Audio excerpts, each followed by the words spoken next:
The following is a presentation of the Liberty Flames Sports Network from Van Wagner.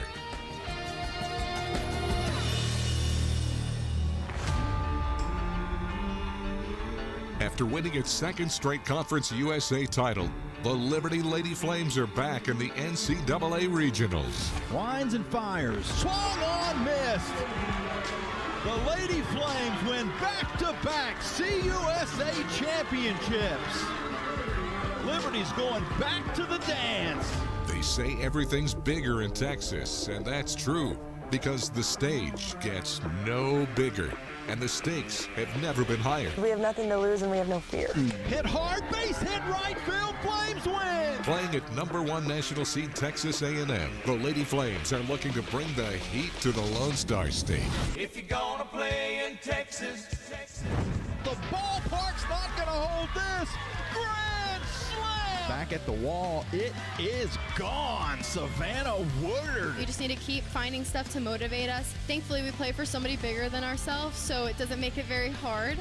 Strike three called. Escobar strikes out the side. Do people expect us to win? Absolutely not. But do we? I mean, yeah, we still have that chip on our shoulder. Deep to center field, going back to the track at the wall, home run. Brooke Roberts. Stay tuned. Live coverage of Liberty Lady Flames softball at the NCAA College Station Regional is next on the Liberty Flames Sports Network from Van Wagner.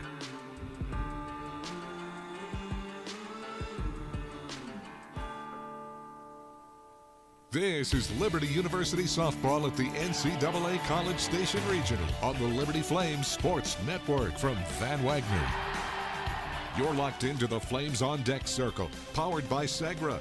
Stay tuned for an in-depth look at today's game, including our pregame chat with Lady Flames head coach Dot Richardson. Liberty Softball is brought to you by Segra, a proud partner of Liberty University. Segra offers customized business technology solutions. Learn more at Segra.com. By Carter Bank, life lived full. By Foster Fuels, providing reliable service for 100 years. Freedom First Credit Union. Start banking for good with Freedom First today. Carl Miller Realty. Caring, competent, trusted advisors. And by Lynchburg Nissan. Nobody beats our prices. Nobody. Time now for the Flames on Deck Circle, powered by Segra. Now we take you to the ballpark for exclusive pregame coverage of Liberty softball on the Liberty Flames Sports Network from Van Wagner.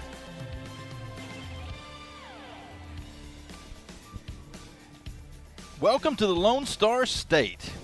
Here in College Station, the Liberty Lady Flames are going to be taking on the #1 team in the country, #1 overall seed Texas A&M today. My name's Jamie Hall. Alongside of me is Joe Carmany. And Joe, as we take a look at this matchup, the Flames build their schedule for times like this. They play a lot of the top teams in the country in those February and March tournaments leading into conference. And they've played, matter of fact, they've played at this facility before back in 2019, and they split with the Aggies back then. Of course, the Aggies have gotten a lot better since then. They have kind of had this, I don't want to say meteoric rise, but they have certainly taken the stage in a conference in the SEC where you're dealing with Oklahoma now, Texas, the traditional powers in Alabama and LSU and Tennessee and Florida.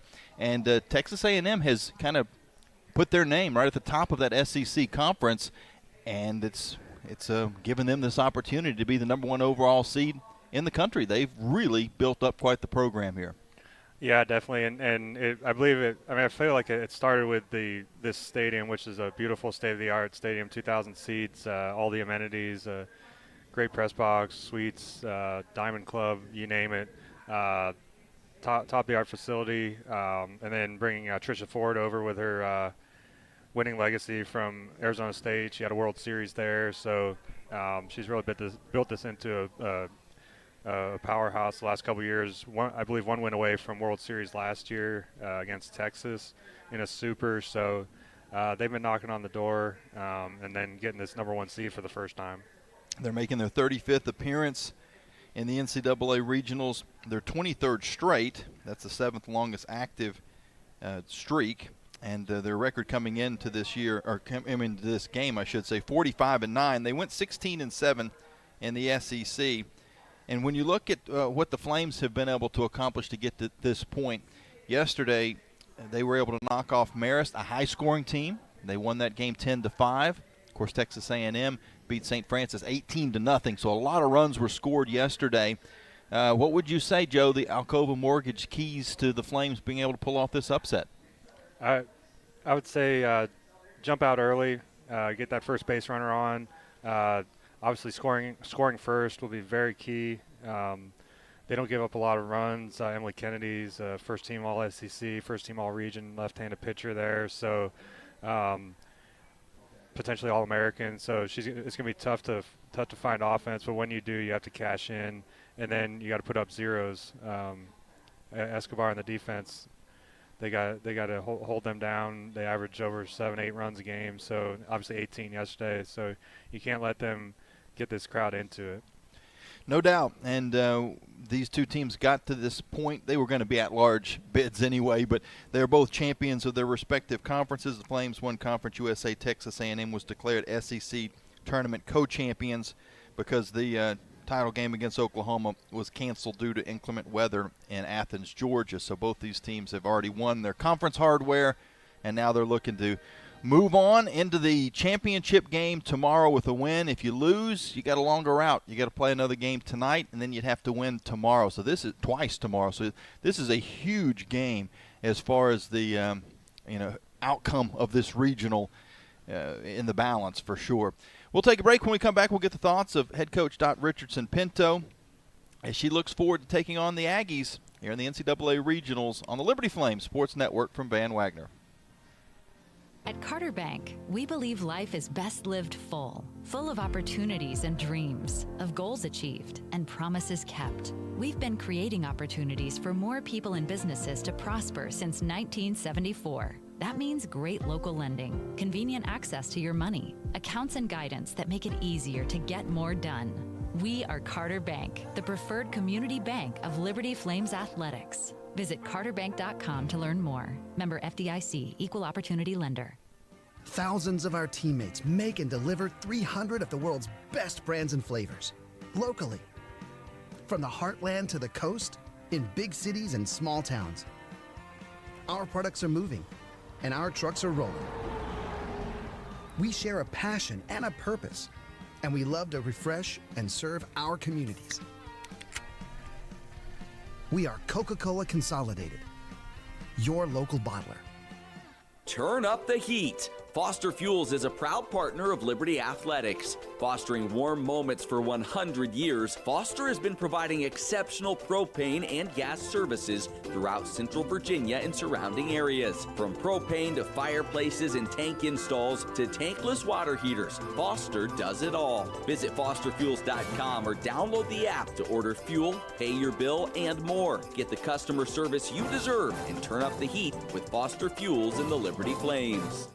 Earthright Mid-Atlantic, your trusted solar and energy efficiency experts. With a focus on honesty, education, and excellence, they light the way to savings, home comfort, and a greener future. Educating homeowners about the power of solar and energy efficiency is their winning game plan. More information about Earthright Mid-Atlantic, 434-200-9716 or at erepower.com.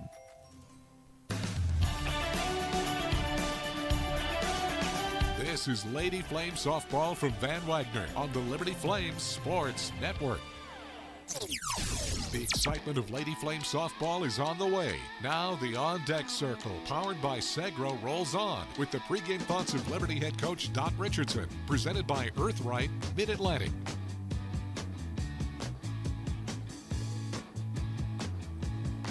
Well, the next game's always the biggest game, but then when you look at the seedings and the rankings and the RPI, you go, it doesn't get any bigger than playing the number one team in the country. But what an amazing platform for Liberty Lady Flame softball to pull off the upset. Yeah, I was just going to say the same thing. What a nice platform and exposure. This is going to be a contested game, meaning that, we got to play an A game when you're playing the number one team in the country. But if we can do that, this is going to be a really fun game to watch. And you guys schedule for this very reason. You're playing at Oklahoma a couple years ago. You're playing the Clemsons and the Tennessees of the world, the teams that are in the top 5, top 10 in the country. LSU, a series there last year. So your players are certainly not going to be overwhelmed by the moment. Yeah, I don't believe we'll be intimidated for sure, but we're going to be respectful for the position that they have. They have some really strong hitters. The first 2 hitters are extremely fast, and so our infield's going to be tested with that. We have to play a flawless game. Their number 3, 4, and 5 got amazing power. So it's one of those things that Escobar needs to be on her game, and we need to be prepared. And also offensively, we'll be facing their number 1 pitcher, I'm sure, in Kennedy, a left-handed pitcher who throws anywhere from 67 to 70 miles per hour. And she's going to be challenging us, but if we can stay off her rise ball and get her to throw low, we got a good shot. As far as yesterday's game, your team put up 10 runs, so the offense seems to be clicking pretty good, and everybody dealt with the heat okay? Well, it took its toll a little bit with the heat, but we had that experience yesterday. Everyone stayed hydrated and got some good rest. So we're ready to go, but Texas A&M is in the same weather as well, so it's one of those things. It's beautiful facility, beautiful conditions here, and we've got the resources to make sure that everyone stay hydrated and focused, and they just take their time and don't overexpand themselves too much. But as far as it goes in the game, we cannot let up at all. We have to be intentional, and we have to be intense, and we got to keep the energy up no matter how hot everybody gets. We mentioned on the Ortho Virginia injury report yesterday some players that are battling a little bit of illness, and then the Escobars that are a little banged up and have been kind of dealing with some nagging injuries. Everybody, how's the availability today? Well, or Elena Escobar in the circle still has the Achilles injury that's been nagging her all season. So we're not getting the miles per hour that she normally throws. She normally will throw up to 68, but we've been getting more of the 64. So let's see, how she does this game. Keep them off balance is going to be the key, and lots of movement. The others, we had Savannah Woodard yesterday aggressively going for a ball and having a collision with an umpire. You don't see that very often, but she's doing well today. And we have Savannah Watley, had a great game yesterday, getting some key hits, 2 for 3, just sliding. She hurt her elbow when she had a slide home. And so we're looking at that closely with an UCL ulnar collateral ligament strain right there. So we got to keep an eye on that and see how she does when she's throwing the ball. But other than that, everyone seems ready to go. Sounds good. Can you give us maybe 1 or 2 keys that, as fans, they need to kind of pay attention to in this game as to who's going to win or lose? Keeping number 1 and number 2 off the bases for Texas A&M is crucial. That's the spark of their team. Those kids are super fast, KK Madry fast. We have to be able to keep them off the bases. The other thing is in the pitching circle, Elena is going to have to make sure that she hits her spots. If she misses middle, the ball will go out of the park. So it's one of those games you have to be like a surgeon, be strategic. Like I said, stay zoom focus. And then offensively, we stay off the rise ball, hit good pitches, the ball will go far. We saw that yesterday. It was popping out of this ballpark. Well, Coach, we appreciate your time and wish you the best today. Thanks so much. Thanks, Flames Nation. Don't turn the dial. Here we go. Go Flames, and God bless each and every one of you. We'll be back with the Relevant Law First Pitch right after this. Owned and operated by a Liberty alum, Larry's Tire and Auto Repair offers complete auto service, including tires, preventive maintenance, and more. Larry's Tire carries all major brands and is open from 8 a.m. to 5 p.m. Monday through Friday. Larry's Tire has 2 locations in Lynchburg and at Able Tire in Concord. And coming soon, Larry's Tire will expand to a new service center in Forest. More information on Larry's Tire is available at larrystireservice.com. Your business deserves a bank that values relationships and prioritizes customer service. Since 1979, First Bank & Trust Company has been delivering on these very commitments. Our bankers have been accessible, consultative, and provide a degree of understanding developed through years of commercial experience. First Bank & Trust has the expertise and capital to fund small and large projects up to $32 million. More information on First Bank & Trust and its services is available at firstbank.com. Member FDIC, Equal Housing Lender. Frank Good Builders is a proud supporter of the Liberty Flames. Frank Good Builders and its partners design and build beautiful custom homes in the Lynchburg and the surrounding areas. From designing a plan to picking out fixtures, Frank Good Builders works with you to design and build your truly custom dream home. Frank Good Builders can be reached at 434-238-3710 or frankgoodbuilders.com.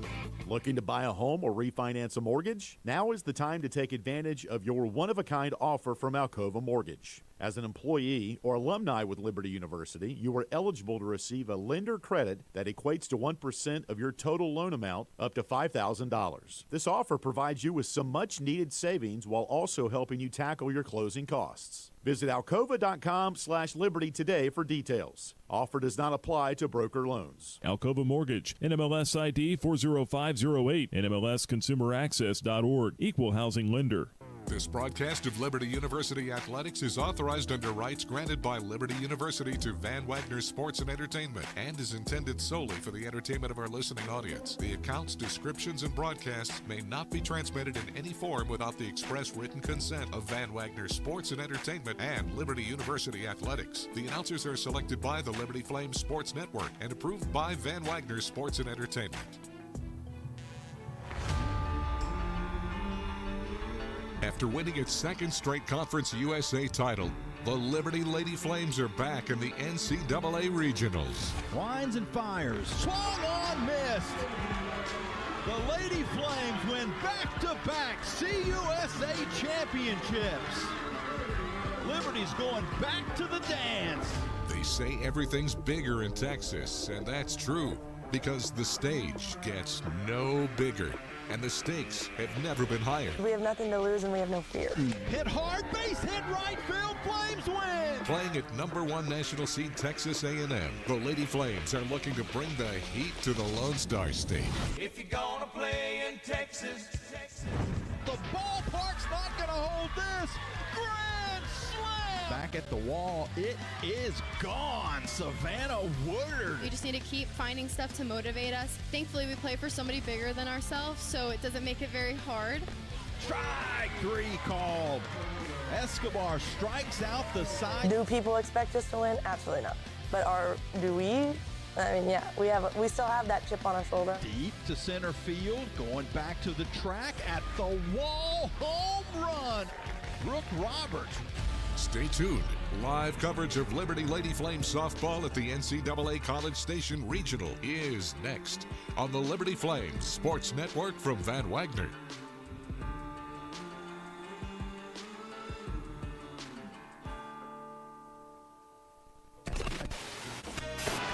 Liberty Lady Flames softball is on the air.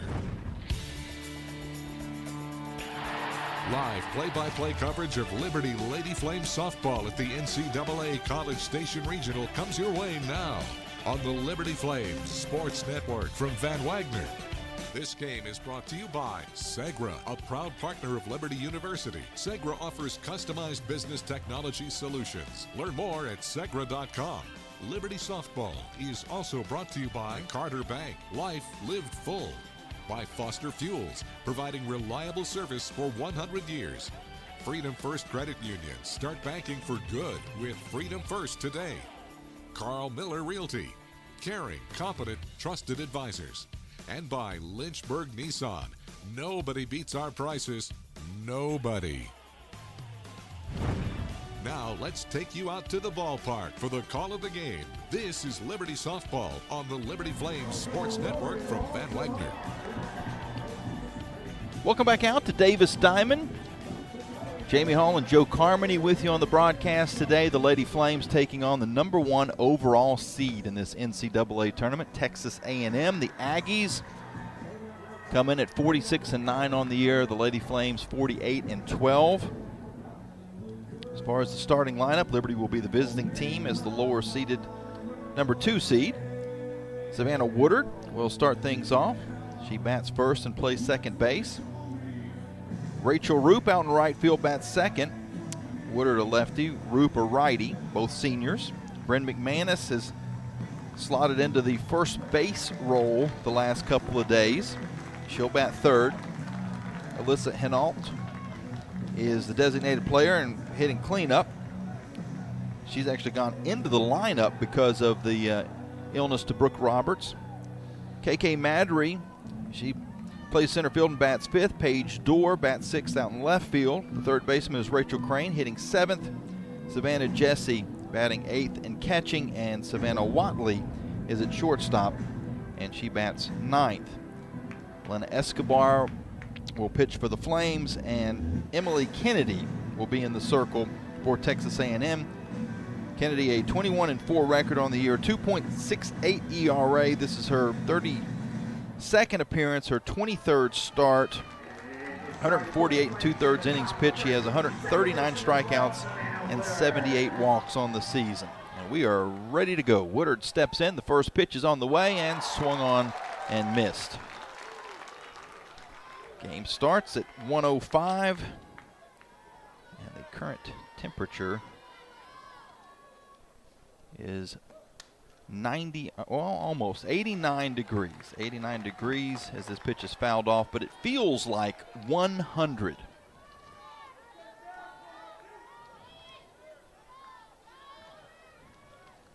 The 0-2 to Woodard, swings and misses as she was fooled by that pitch. The first out recorded.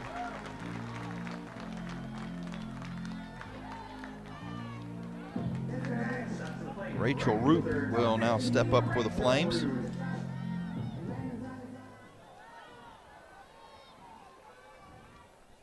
First pitch to Rachel is taken for a ball. Umpires for today's game: Brett Higgins behind the plate, Kaylee Youngs at first, Mike Burrell, who was behind the plate for the Flames yesterday, is at second as this pitch is taken for a ball, and Roop's out ahead 2-0. Garrett Knowles at third base. Joe, I think you were mentioning it's a 6-umpire rotation. Roop takes ball 3. I'm sure they wish it was an 8-umpire rotation so they could get an entire game off and not have 2 of them have to go back-to-back games in this heat, especially when we see now the feels like temperature 100. The 3-0 to Roop. Across the plate for a strike. Kennedy makes it 3-1.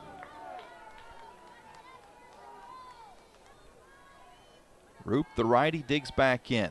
The 3-1 pitch, sliced foul. 3-2.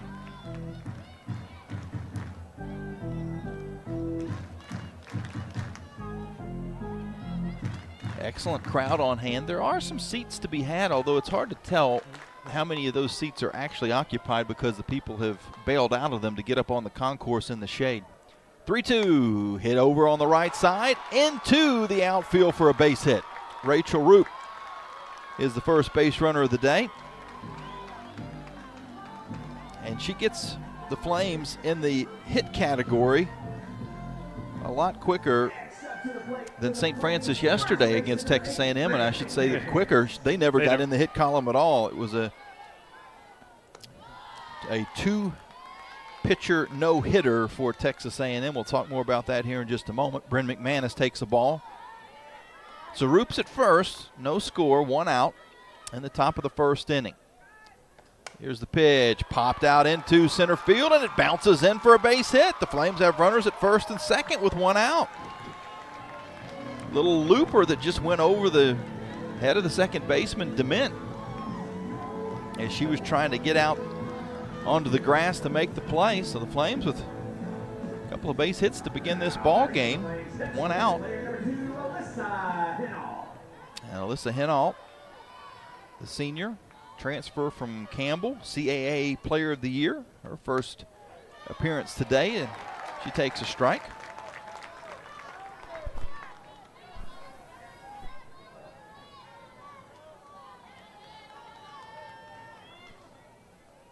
Now the 0-1, called strike 2. Hinault on the season, hitting .300 on the dot, a couple of home runs, 8 RBIs. Mostly as a pinch hitter. She has started 8 games, or make it 9 now. She hits this down to second, a chance for a double play, but the throw back to first is not in time. Hinault was able to get down the line to keep the inning going after the ground ball to Dement. She turned it to Coco Woolley, the shortstop, but I think it was pretty clear that Alyssa beat that out, so no challenge. Flames now have runners at first and third, but there are 2 outs for KK Madry. Texas A&M is going to set up their defensive alignment. Everybody is in with the speed of KK. They know if she can put a bunt down, it would score a run, and she'd have a very good chance of beating it out. And that's exactly what she does. The bunt is to third. The throw down is not going to be in time, but Roop had to hold up because the bunt came right in front of her. If it would have been a little bit maybe more towards the circle, she could have taken aggressive stance and come home. But as it stands now, the Flames have the bases loaded with 2 outs. Yeah, that was one of those safety squeeze situations where you're not running no matter what. And with the play in front of her, that was a good idea. And KK's going to get on base to load the bases. Now Paige Dorr, the first pitch to Paige is swung on and missed. She has played so well of late. 11 RBIs in the last 10 games, 5 in the conference tournament, 3 in that first game yesterday. She's making a case for Miss May. The 0-1 ground ball foul. Casey Fagan-Graham, hot foot's out of the way. She coaches down at first base. Coach Dot Richardson Pinto, the head coach of the team, also coaches third. So Dorr's behind in the count. The bases are loaded, nobody through yet here in the top of the first. 2 outs, it's nubbed down to third. An easy play for Powell. She throws over to get the final out, so the Flames have 3 singles in the first inning, but they leave 3 runners stranded, and we have no score as we head to the bottom of the first here on the Liberty Flames Sports Network from Van Wagner.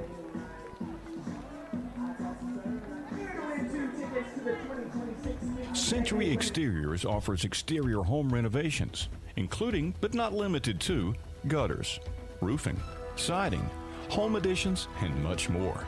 Century Exteriors makes the process seamless. Call 434-239-6722 for a free on-site estimate, or visit us at centuryexteriors.com and Century Exteriors on Facebook and Instagram. Lynchburg Nissan is a proud sponsor of Liberty University Athletics. Stop by Lynchburg Nissan now to take advantage of $6,000 off MSRP on select new cars, or rates as low as 2.9%. Lynchburg Nissan, home of the million-mile warranty. Nobody beats our prices. Nobody. As a Flames Club member, you get access to premium seating, parking, and hospitality on game day. Go to libertyflamesclub.org today to learn more. You're listening to Liberty Softball at the NCAA College Station Regional on the Liberty Flames Sports Network from Van Wagner. No score as we go to the bottom half of this first inning. Liberty had their chance in their half of the first, with the bases loaded, not able to capitalize. It's the second game in a row the Flames have loaded the bases and not been able to score. But yesterday's game, after leaving 3 on in the first, they only left 3 on total in the rest of the game. So hopefully for the Flames that trend continues where they cash in later in the game. Liberty now in the field for the first time. Their defensive lineup looks like this. In the infield, Crane is at third, Watley at short, Woodard at first, Woodard at second, McManus is playing first. In the outfield from left to right, Dorr, Madry, and Roop. Jesse behind the plate, and Elena Escobar is getting the start in the circle. Escobar, 23-3 on the year, a 1.99 ERA. This is her 32nd appearance, 24th start.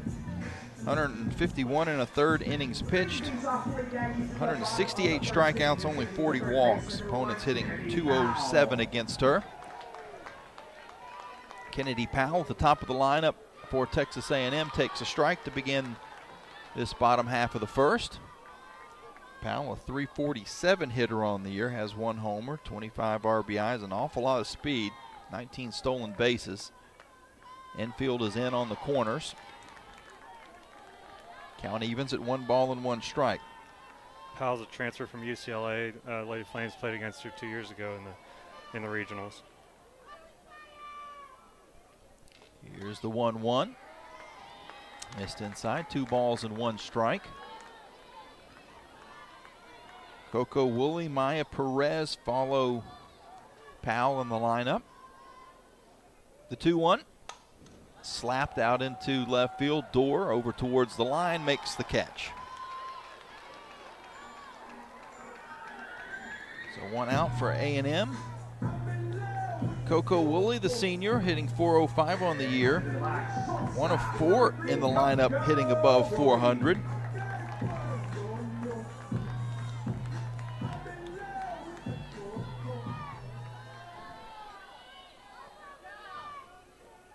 First pitch to Woolley.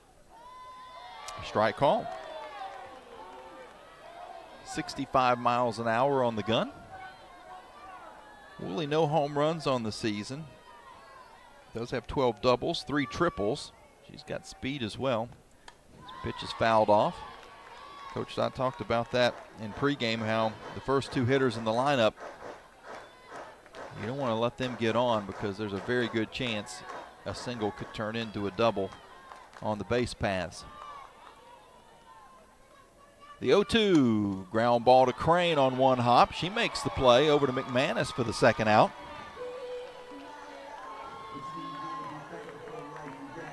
Which brings up Maya Perez. 5 lefties at the top of the lineup for Texas A&M.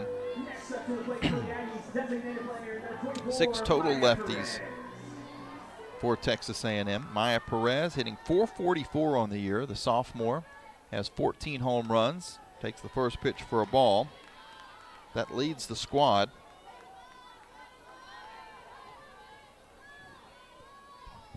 .68 RBIs. The 1-0 called strike. The home run ball might be key in this game. Kennedy has given up 16 home runs this year, and Escobar has given up 20, so they don't give up a lot of hits, but some of them go for 4 bases. The 1-1, big cut. She was underneath it. And Escobar ahead 1-2. Perez was all-region 2nd team and all-SEC 1st team. The 1-2, swung on and missed. Fooled her. 1-2-3. Go the Aggies in this first inning. So a tale of 2 different half innings. The Flames got 3 runners on but weren't able to score. The Aggies went down quietly. 1-2-3 to begin the ball game. We've got no scores. We head to the 2nd here on the Liberty Flames Sports Network from Van Wagner. Curious about the housing market in Central Virginia? The caring, competent, trusted advisors at Carl Miller Realty have over 100 years of combined experience. We are committed to helping clients make informed housing decisions. For a winning game plan and to discover the value of your home, visit carlmillerrealty.com to make your next move a slam dunk with our winning team. That's carlmillerrealty.com. The Liberty Flames thank Segra for their support. Segra collaborates with companies to offer business-only, carrier-grade connectivity, cybersecurity, voice and cloud solutions tailored to meet their diverse needs. Segra offers these solutions across a fiber network that spans 28 states in the U.S. and is headquartered in Charlotte, North Carolina. They can be reached at Segra.com or 833-GO-SEGRA. Segra, a proud partner of the Liberty Flames Sports Network from Van Wagner. You're listening to Liberty Softball at the NCAA College Station Regional on the Liberty Flames Sports Network from Van Wagner. No scores. We go to the 2nd inning. Liberty and Texas A&M. Texas A&M, the number 1 seed in this region. The Flames, the number 2 seed. Second game of the day. We'll have St. Francis taking on Marist. Liberty beat Marist yesterday 10-5. Texas A&M clobbered Marist 18-0. And we was talking about the box score from that game. 2 pitchers combined for a no-hitter for Texas A&M. Texas A&M finished up. This is the craziest line I think I've ever seen. 18 runs, 8 hits. And that was because of some errors, a couple of errors by St. Francis, but home runs as well. The ball was popping. Well, not just home runs, but doubles, quite a few walks in the game. St. Francis ended up with 14 walks that they threw. Rachel Crane leads things off in the second inning for the Flames. She takes a ball. And that was also unfortunate to see because the whole stadium does the ball for, and then they add when there's they got to like 11 balls in a row. And they are not undaunted by a mound visit. They go right through it. Or pitching changes. I guess daunted. Daunted or undaunted? It doesn't bother them. The 2-0. Swung on and missed by Crane. She was swinging for the fences herself, but came up empty. The wind is blowing ever so gently in from right field, but not enough to really affect things a whole lot as Crane fouls this back to the screen. And as I say that, now the wind has turned around and it's blowing ever so gently out to right field. So a swirling wind, we'll say. The 2-2 just missed. Crowd wanted it. Probably a little high. A little high, maybe a little outside. Yep. 3-2. Check swing. Did she go? She did not. Then that would be ball 4, would it not? Yep. Crane's a little unsure. She now takes a walk down, and I believe there might have been a warning given to the Texas A&M dugout. Home plate umpire Brett Higgins took a couple of steps over and said something to the coaching staff. I'm not exactly sure if it was a formal warning or just a hush. But Liberty with their 4th base runner of the day. Rachel Crane leads off the inning with a walk. First pitch to Jesse is to third. It's not played cleanly by Powell, but she's still able to get Jesse out at first base. It does advance Rachel Crane to second, so a productive out.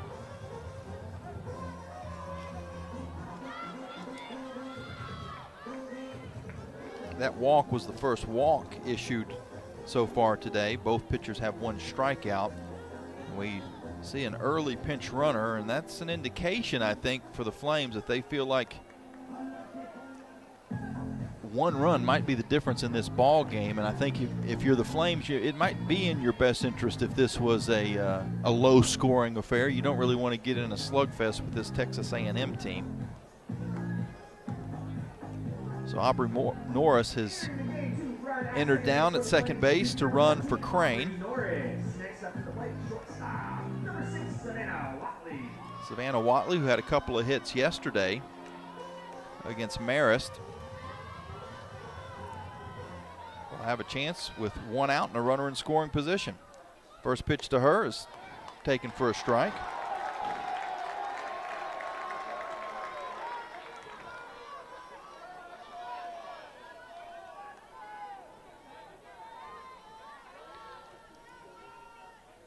The 0-1 poked out into left field, but it's going to hang up enough for Eshte to make the catch. So 2 outs, and the runner has to stay put at second.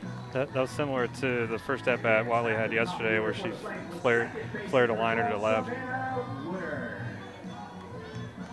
Back to the top of the lineup, Savannah Woodard. She struck out her first time up.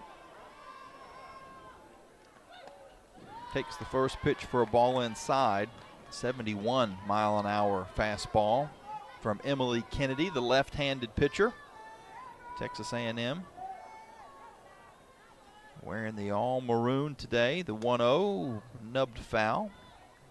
1 ball, 1 strike. Speaking of Emily, when we found out that A&M was the matchup and Kennedy was dominant lefty pitcher, Emily Kirby told the team, I'll throw you 1,000,000 pitches if I have to simulate what you're going to face. Kirby, as this 1-1 is grounded down to first. Easy play for Harper. She scoops it up and steps on the bag for the final out. But Emily Kirby, former Lady Flame superstar, now assistant coach, still pitching professionally with the Vibe. I would not want to face off against either of those Emilys with what they can do in the circle. We've got no score as we head to the bottom half of the second inning. The Flames leave another runner stranded after the bases were loaded in the first. Runner left at second here in the second. We'll take a timeout and be back after this here on the Liberty Flames Sports Network from Van Wagner. Are your feet preventing you from living life?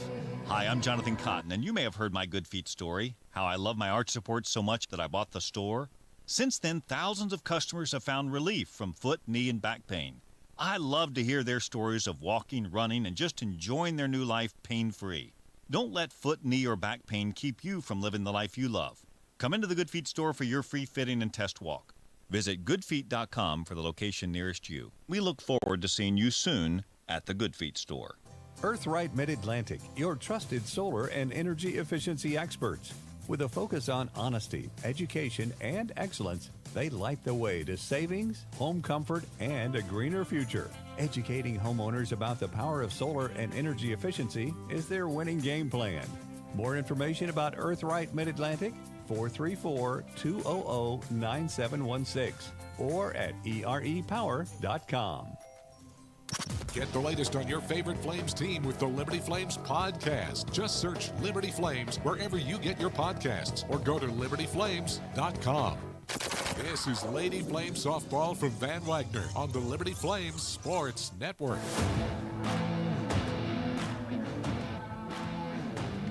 No score in the bottom of the second inning. The Flames have had the better of the opportunities in the early going. They had the bases loaded in the first. They had a runner at second base with 1 out in the second, but not able to capitalize. And Joe, that is counter to your Alcova Mortgage keys to the game coming in, saying you got to take advantage of any opportunities that you get. And the Flames have not been able to do that in the early going.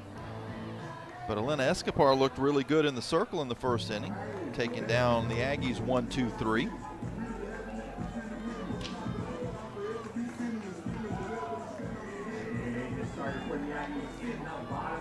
And now the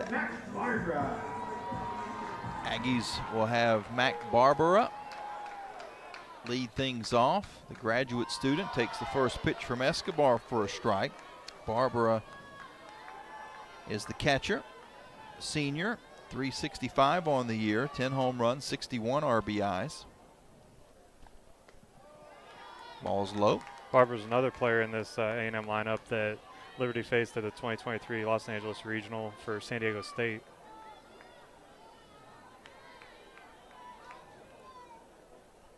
The 1-1. Strike called inside. 63 miles an hour. Fans didn't like it. Barbara, all Central Region first teamer, all SEC second teamer. It's odd how that kind of flip-flops sometimes. We saw that a moment ago as this pitch is grounded to Watley at short. She ranges across the infield towards the base to make the play and get the first out. Matter of fact, was it, let's see, was it Powell? No. Must have been Perez. It was somebody. Losing my mind, Joe, but there was somebody that was, yeah, it was Perez. First team all SEC, but second team all region. And then Barbara is the opposite. Mari Harper takes the first pitch of her first at bat for a strike. How about Harper's accolades? Well, she's got a few as well. She is all SEC second team. Takes a ball. The count evens at 1 ball and 1 strike. And A&M got 7 all-region players. 8 is the maximum of nominees. The 1-1. By way of comparison, the Flames had 4. Oklahoma had all 8. I'm not sure how many teams got all 8, but it's tough to do. Especially in a southern region. The 2-1 is slapped foul. A dominant team up north has a little bit better chance because there's just not as many dominant teams up north.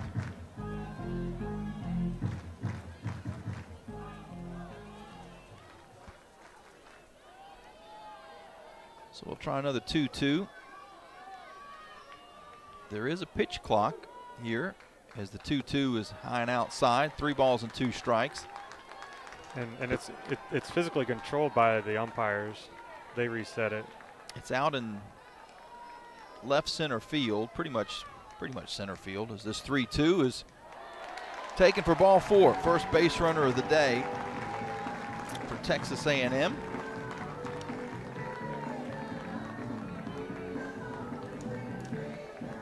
From our vantage point, we can't see where the 1 is that the pitchers would have a view of, but I believe it's along the backstop.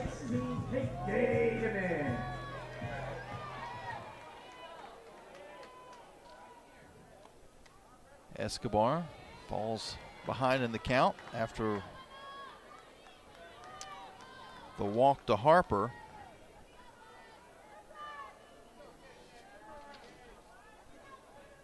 Both teams have a very good KK. Counts 2 balls and no strikes.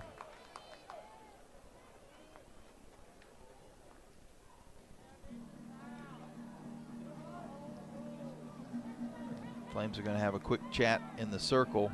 Savannah Jessie comes out to talk to Escobar. The umpire's there as well. So I wonder if this is a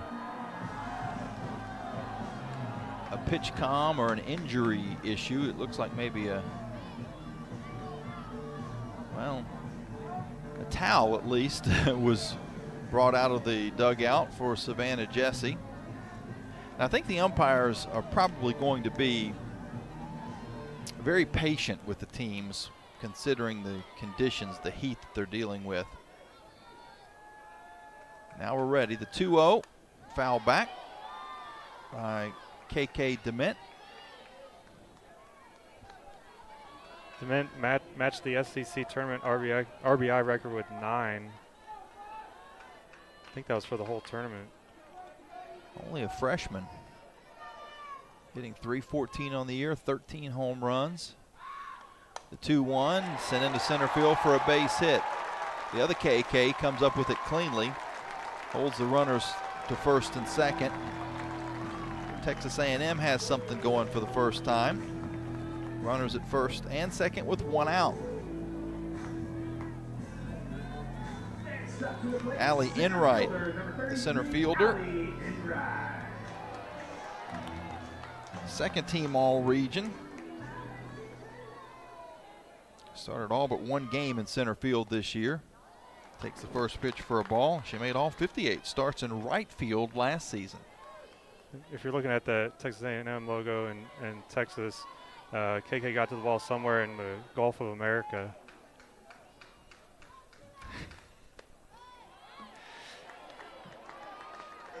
Just to the southeast of Texas.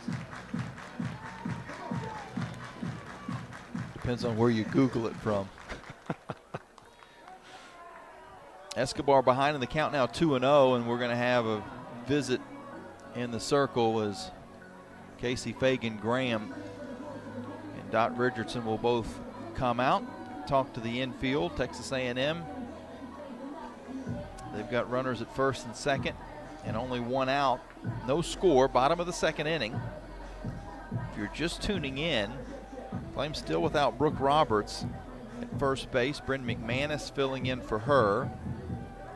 Alyssa Hinault has come into the batting order because of that as the designated player.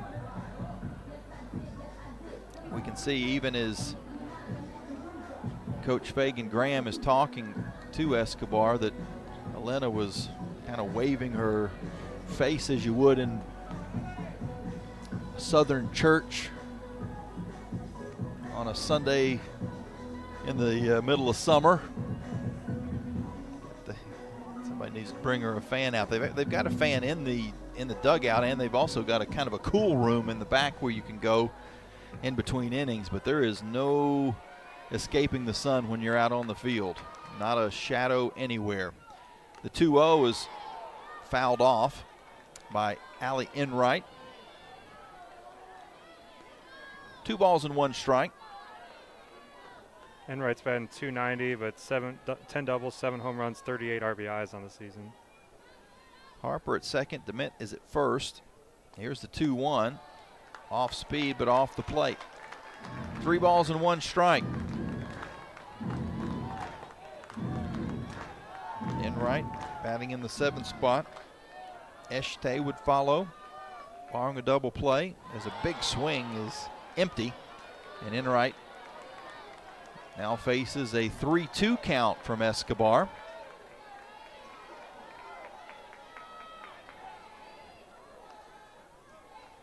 Here's the payoff. Just got a piece, and it came in and out of the glove. Oh, I shouldn't say that. It hit off of the glove. It was never really inside the glove of Savannah Jessie. But every catcher thinks they got to grab all those foul tips, so you saw Jesser clap the mitt. That would have been a good one to do it. The 3-2, same kind of deal, just got a piece to stay alive.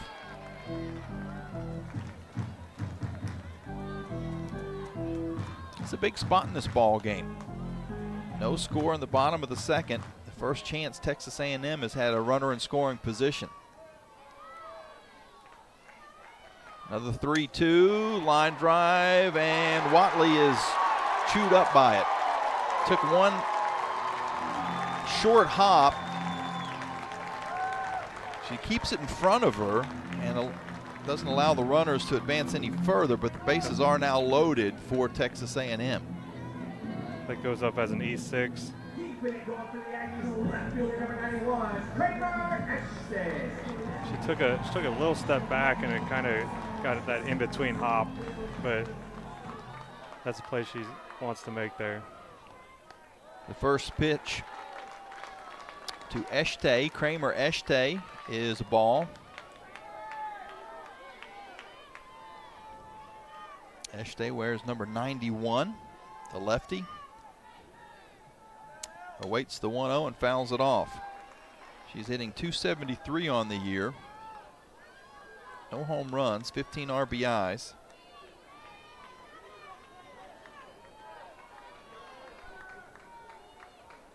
Flames have the infield in.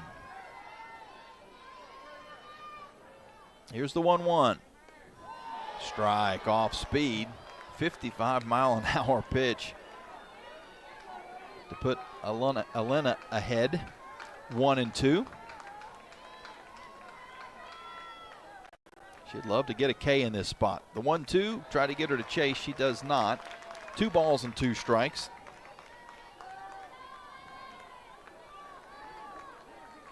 Eshte has started every game in left field this season. One of 3 Aggies to start every game as she takes the 2-2 just a little bit low, I guess. 3 balls and 2 strikes. Nowhere to put her. Bases are juiced. 1 out in the bottom of the second. Here's the pitch. Ground ball to third, played by Crane, throws home, and an outstanding catch by Savannah Jessie to get the force out.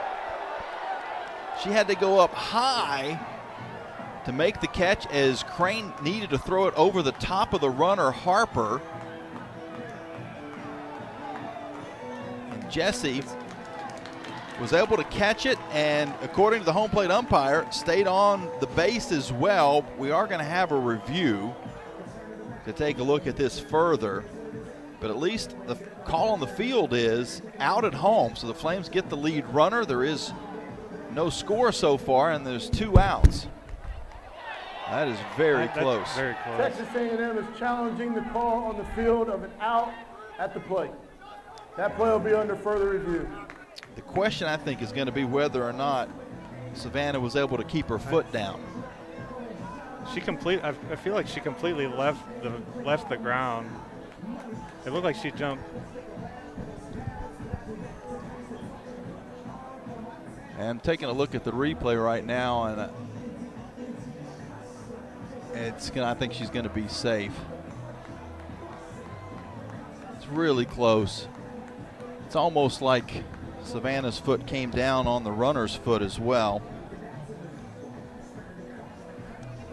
The good news for the Flames is the call on the field was out, so there's going to have to be enough evidence to overturn it.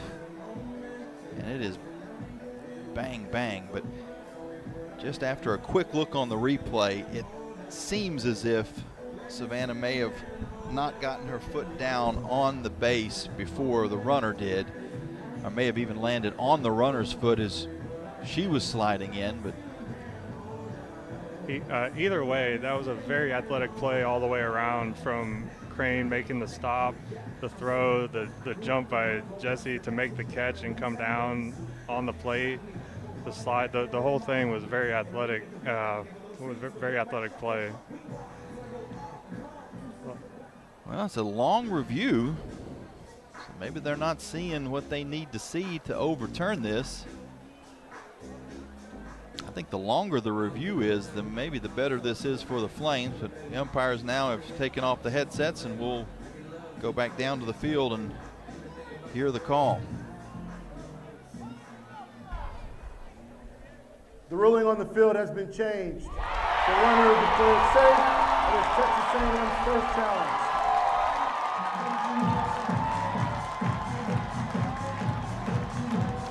So the first run on the board for Texas A&M.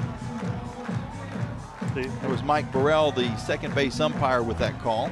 And the other good thing to come out of that is Jessie took a tumble on that, and she seems to be no worse for the wear. Bases are still loaded, and there's still just 1 out as we go to the bottom of the lineup. Kelsey Mathis, the right fielder, hitting .421 on the year.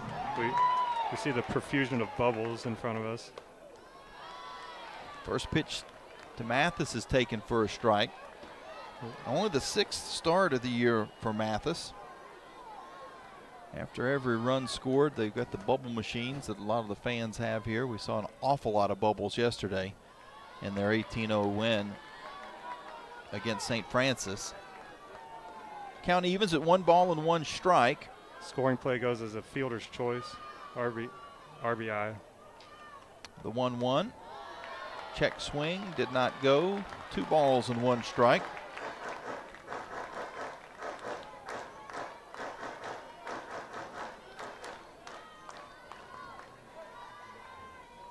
Two-one. Slapped out into right field. Root tries to make a diving play, but not able to catch it. Only 1 run can score because they had to hold up to see if Rachel was going to be able to get to that. She gave it her all, diving right in front of the line. It may have actually hit her glove slightly, which kept it in front of her. But it is the 2nd run of the game for Texas A&M, and now they head back to the top of the lineup. The base is still loaded and 1 out. Third baseman number 1, Kennedy Powell.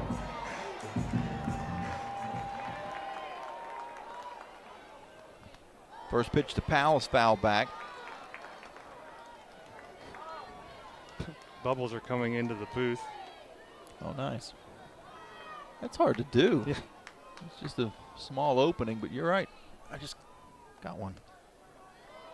It's that swirling wind you were talking about. Yeah. In from right.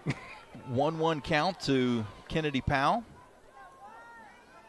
2-0 Texas A&M. They still got the bases loaded. Here's the pitch. Popped up and back into the stands. Fan couldn't catch it in the air, but was able to get it on the ricochet.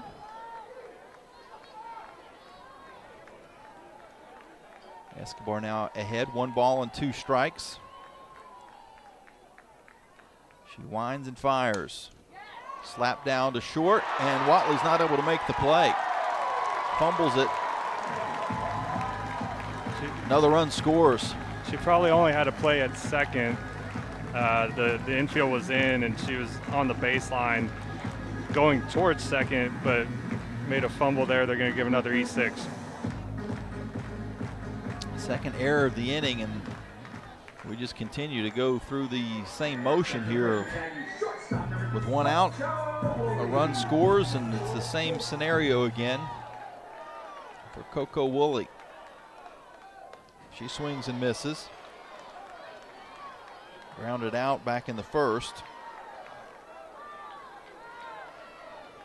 This inning started off good enough. A ground out too short by Barbara, but since then, a walk, a single, an error. Fielder's choice, RBI, another single, and another error. The 0-2 to Woolley is taken for a ball.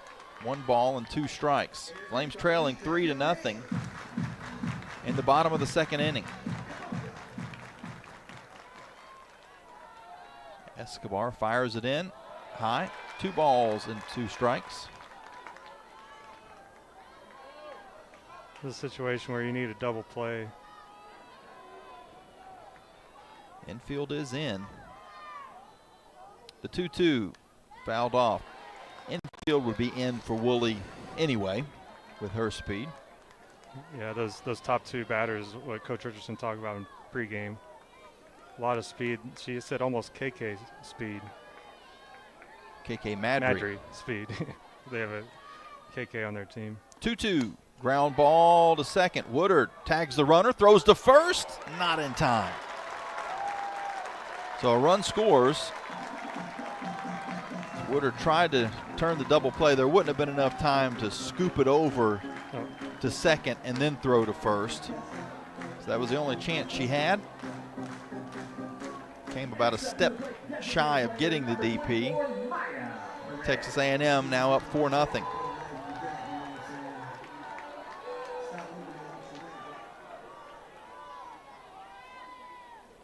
Maya Perez, his timeout has been called. Flames are going to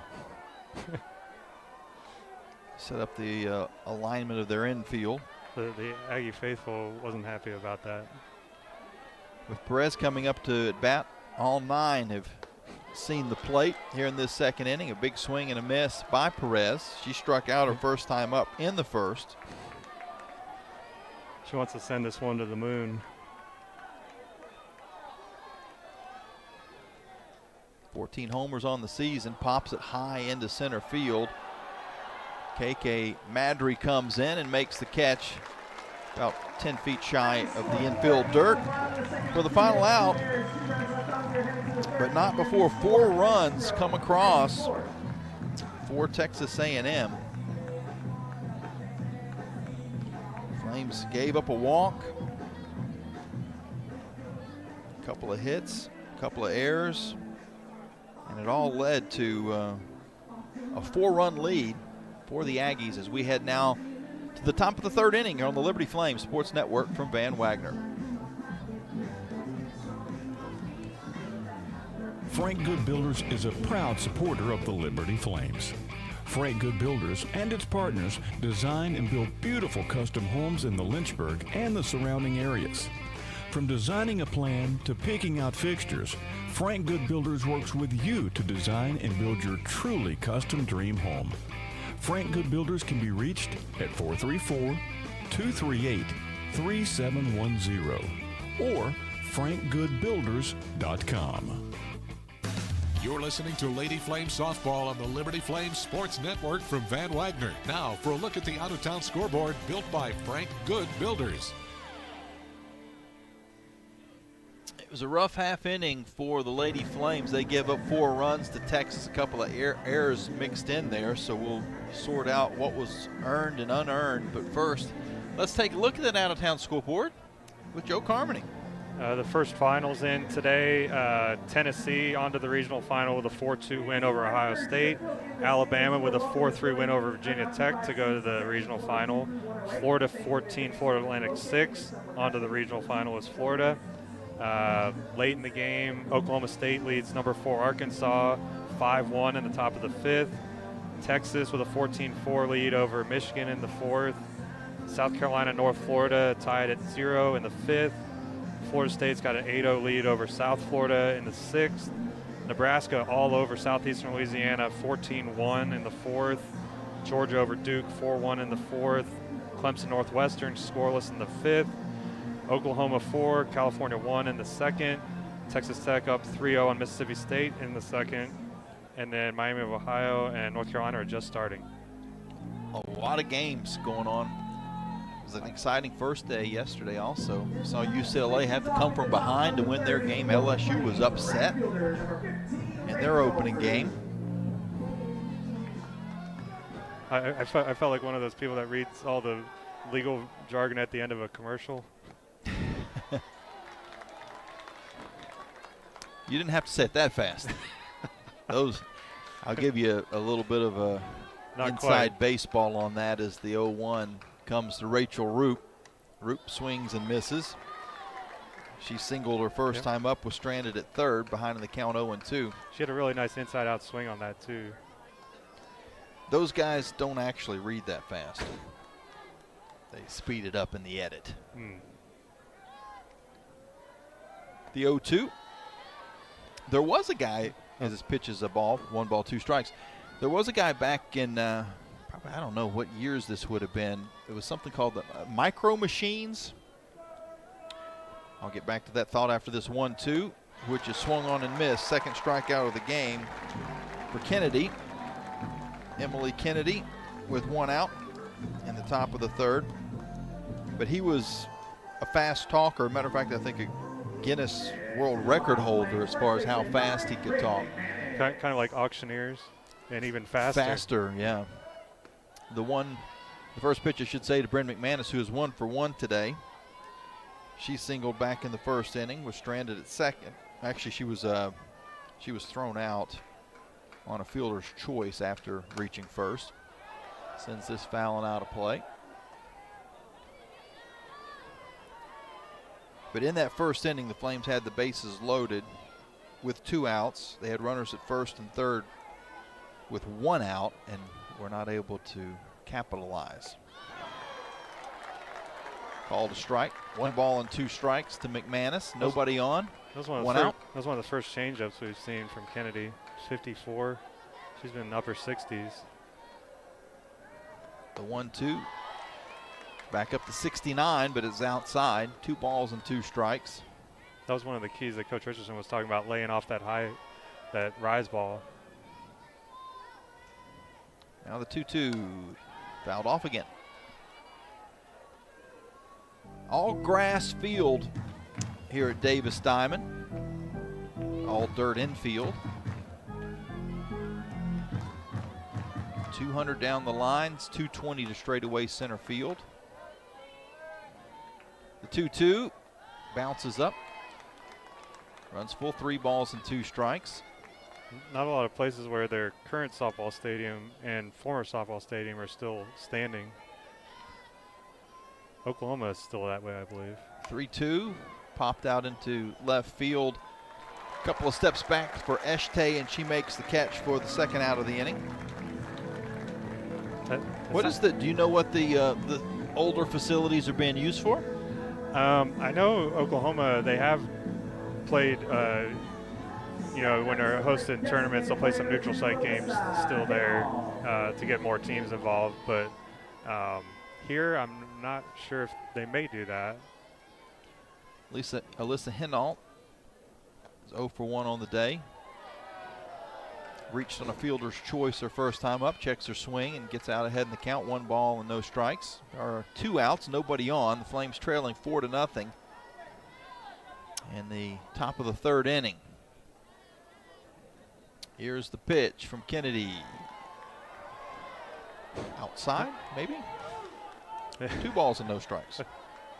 You can almost tell what the call is from the crowd reaction.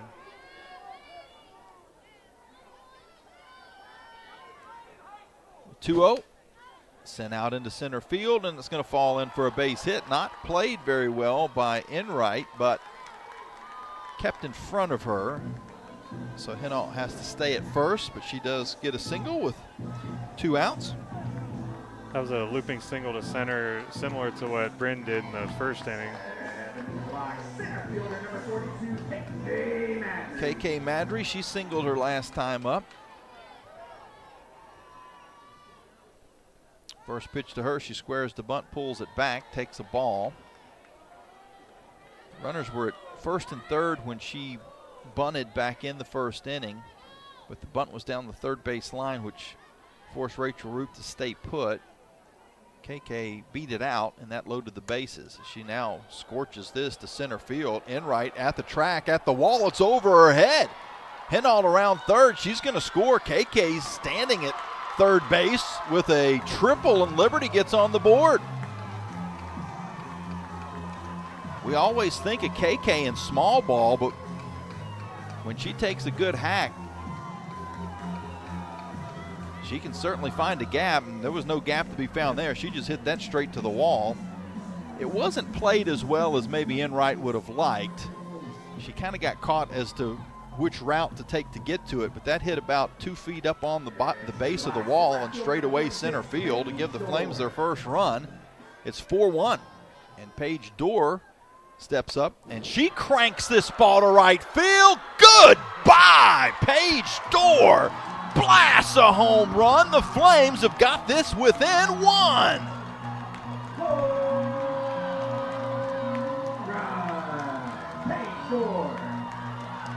Paige Dorr continues to have an outstanding finish to the season.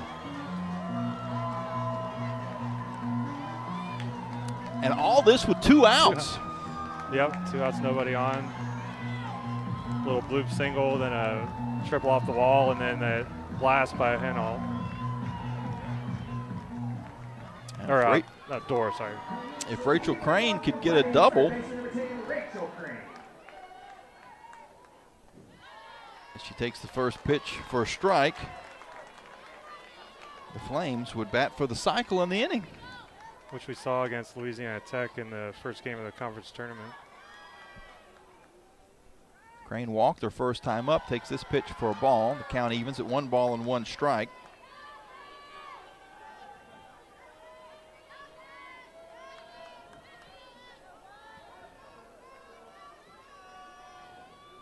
The 1-1. Just missed. 2 balls and 1 strike. So the Flames have gotten themselves right back in this ball game. That was the 17th home run given up by Kennedy this season. 2-1 to Crane. She goes opposite field, but it's going to get into foul territory. 1 hops into the corner. 2 balls and 2 strikes, 2 outs, nobody on. 3 in for Liberty in the top of the 3rd. They trail Texas A&M 4-3. Again, all this has been done with 2 outs. The 2-2 swung on and missed. That's going to do it for Liberty, but not before 3 runs come across. And again, after the first 2 outs were recorded, a single by Hinault, a triple by Madry, and then a home run by Dorr. Texas A&M 4, Liberty 3 as we head to the bottom of the 3rd here on the Liberty Flames Sports Network from Van Wagner. Thousands of our teammates make and deliver 300 of the world's best brands and flavors, locally. From the heartland to the coast, in big cities and small towns. Our products are moving, and our trucks are rolling. We share a passion and a purpose, and we love to refresh and serve our communities. We are Coca-Cola Consolidated, your local bottler. Looking to buy a home or refinance a mortgage? Now is the time to take advantage of your one-of-a-kind offer from Alcova Mortgage. As an employee or alumni with Liberty University, you are eligible to receive a lender credit that equates to 1% of your total loan amount up to $5,000. This offer provides you with some much-needed savings while also helping you tackle your closing costs. Visit alcova.com/liberty today for details. Offer does not apply to broker loans. Alcova Mortgage, NMLS ID 40508, NMLSConsumerAccess.org, Equal Housing Lender. You're listening to Liberty Softball at the NCAA College Station Regional on the Liberty Flames Sports Network from Van Wagner.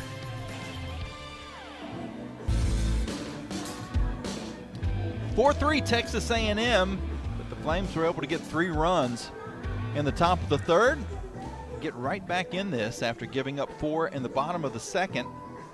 Elena Escobar still in the circle for Liberty. It's now 91 degrees, and the feels-like temperature is 102.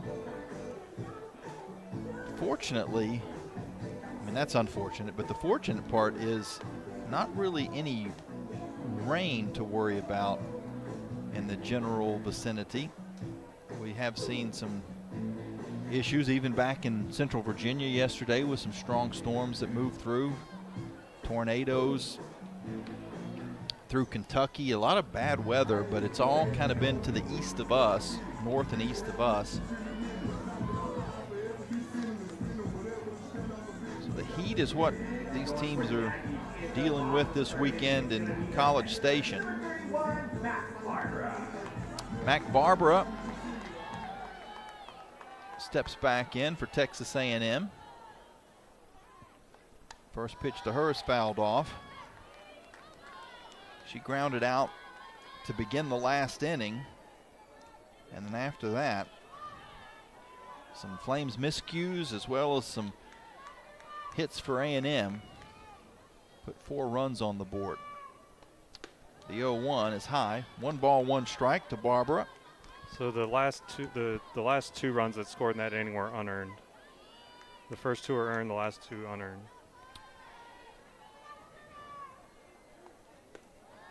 Pitch is taken for a ball in the Texas A&M. In Texas A&M, second inning. Second inning, yeah. All 3 of the Flames runs came with 2 outs in the top of the third. Now the 2-1 popped up and out of play. There is no screen back to the stands here. The screen goes straight up and goes the length of the seating arrangement here at Davis Steinman.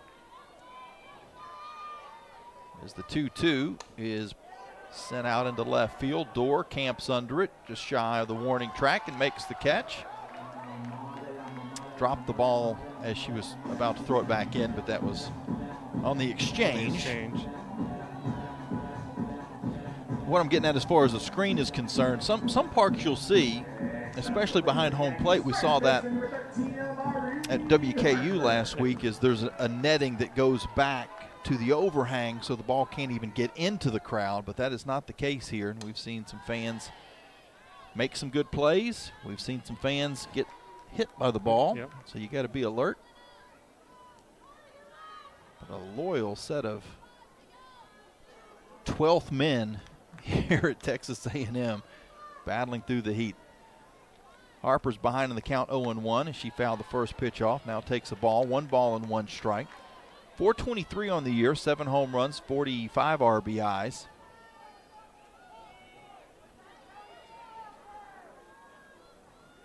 She walked her first time up and scored. Takes this pitch for a ball.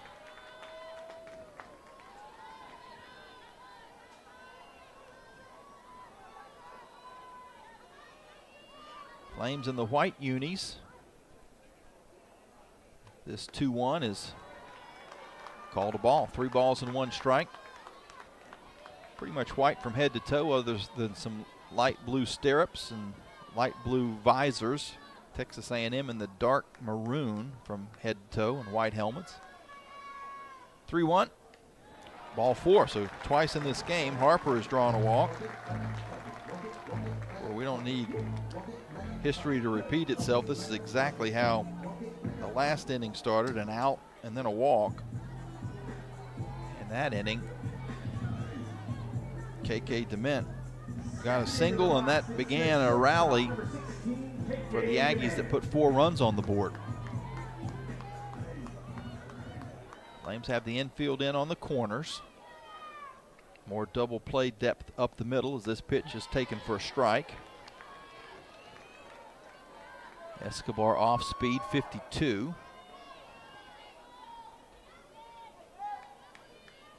Sun is poking in and out of some clouds as this 0-1 is fouled back our way, and our window's closed, so we wouldn't have been able to make the catch.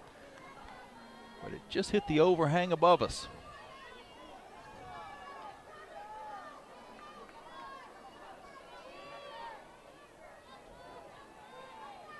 DeMint behind the count, 0-2. Here's the pitch.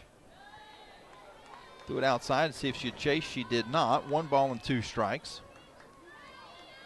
Runner at first is Harper. She has only 3 stolen bases on the year. Flames are going to have another visit to the circle. Second of the game so far, and Joe, you're a rules expert. How many mound or circle visits do you get? Well, you actually get 7 total conferences, and that's including circle visits and like consulting with a batter. So I think it's 1 per inning on average, but you can use them all in 1 inning. Right. Can you use more than 1 in 1 inning? I feel like it might be like in baseball where the second one has to be a change. I know pitches don't mean what they do in baseball, but Escobar's at 68 pitches right now. That's over 500 pitches since the start of the conference tournament. So seems like she's impervious to wear, but it's something the media likes keeping an eye on. After the chat, we're ready to go. The 1-2 to DeMint is hit hard out into left field past Crane all the way to the wall, played by Dorr. The relay into Watley. The runner holds up at third. A&M has runners at second and third with 1 out. Crane almost got to that. That was a nice dive on the backhand, but just a little too hot and right over the bag. It is a little bit of deja vu all over again, although in the first, or I should say in the second inning, DeMint had a single after the walk by Harper. In this spot, she had a double with 1 out. Now, Enright takes the first pitch for a ball. Enright reached on an error back in the second inning, came around to score.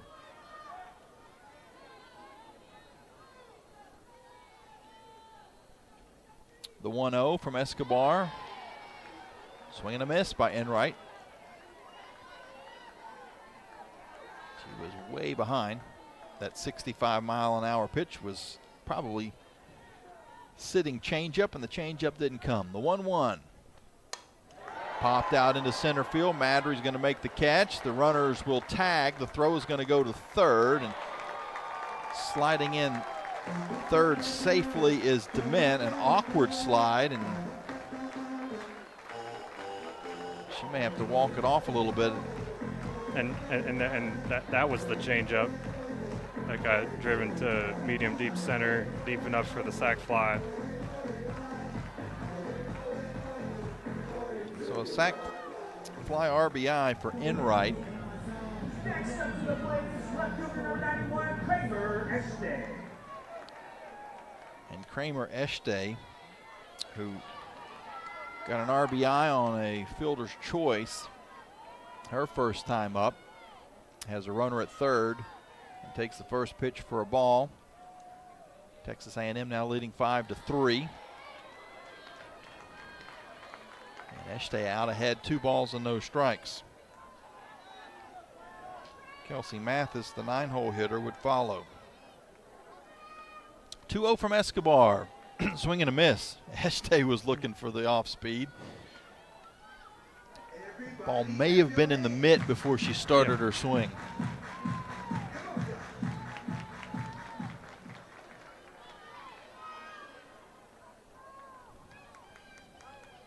Here's the pitch. 2-1, fouled back. 2 balls and 2 strikes. Eshtay from Brenham, Texas. Started off her career at Louisiana. 5'6" senior.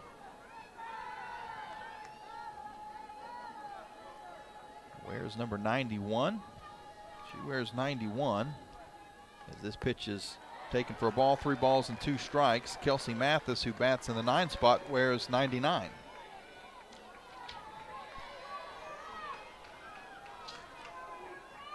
Not numbers you normally see in softball. 3-2, played by Crane, but it's foul ball. Hard hit down the line. It was a great stab. Crane would have had her out by a mile. We'll have to do it again.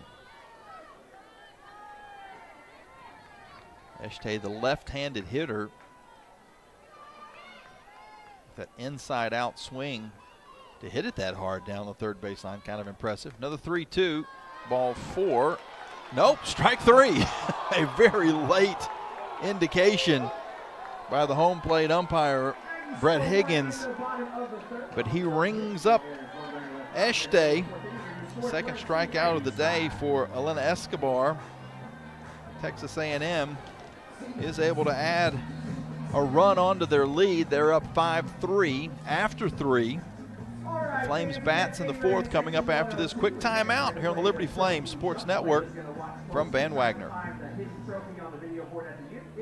Turn up the heat. Foster Fuels is a proud partner of Liberty Athletics. Foster has been fostering warm moments for 100 years. Headquartered in Brookneal, Virginia, Foster has been providing exceptional propane and gas services since 1921. Stop by one of our 6 showroom locations across Central Virginia to view our wide range of products. From propane to fireplaces and grills to tank installs and tankless water heaters, Foster has it all. Download our app or visit fosterfuels.com for more info. At Carter Bank, we believe life is best lived full of opportunities and dreams, of goals achieved and promises kept. We've been creating opportunities for more people and businesses to prosper since 1974. That means great local lending, convenient access to your money, accounts and guidance that make it easier to get more done. We are Carter Bank, the preferred community bank of Liberty Flames Athletics. Visit carterbank.com to learn more. Member FDIC, Equal Opportunity Lender. You're listening to Liberty Softball on the Liberty Flames Sports Network from Van Wagner. Time now to check the Carter Bank box score. As we are 3 complete, Liberty is trailing Texas A&M 5-3. Jamie Hall and Joe Carmany with you from College Station, the Davis Diamond. The Aggies 5 runs on 3 hits, no errors. The Flames 3 runs on 6 hits and 2 errors. The issue for Liberty has been a couple of miscues that led to 2 unearned runs. That's the difference in the ball game right now. Then also the Flames in the first 2 innings left 4 runners stranded, including 3 that were in scoring position. And Joe, you were talking about pregame how when you have that opportunity against a team as good as Texas A&M, you've got to take advantage of it. And of course, after the 3 runs in the 3rd, they certainly, the Flames bats now know that they can make some hay against a very good pitcher in Emily Kennedy. Yeah, that's going to be the key, is to keep that momentum. Did it with 2 outs last inning, so can do it multiple ways, and then it's paramount to then put up a 0 in the home half. Seems like it's going to be a tough comeback if you get much farther behind. Savannah Jesse will lead things off for Liberty, but at the moment, Coach Dot Richardson-Pinto is being interviewed on television. We see her standing just outside the first base dugout, staring towards center field, but that's because there's a camera on her in center field.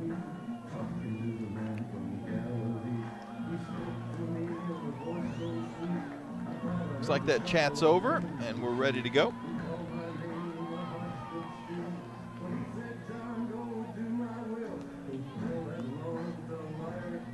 Little Johnny Cash to get the inning started for Savannah Jesse. Jesse grounded out her first time up. Flames have had at least one base runner in every inning.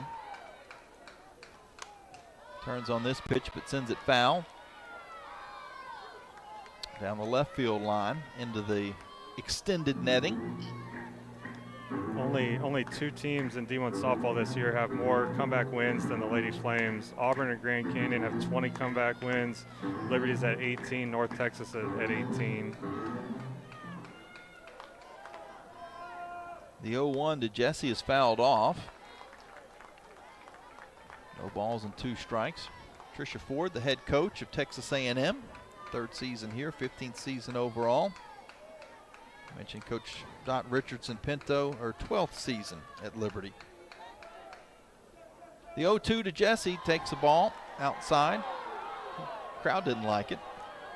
It looks like a sold-out stadium because now the few seats that are empty, I think you can account for as many people in the concourse that are avoiding the heat as Jesse loops this out towards short, and the play by Coco Woolley to get the first out. A little soft looping liner.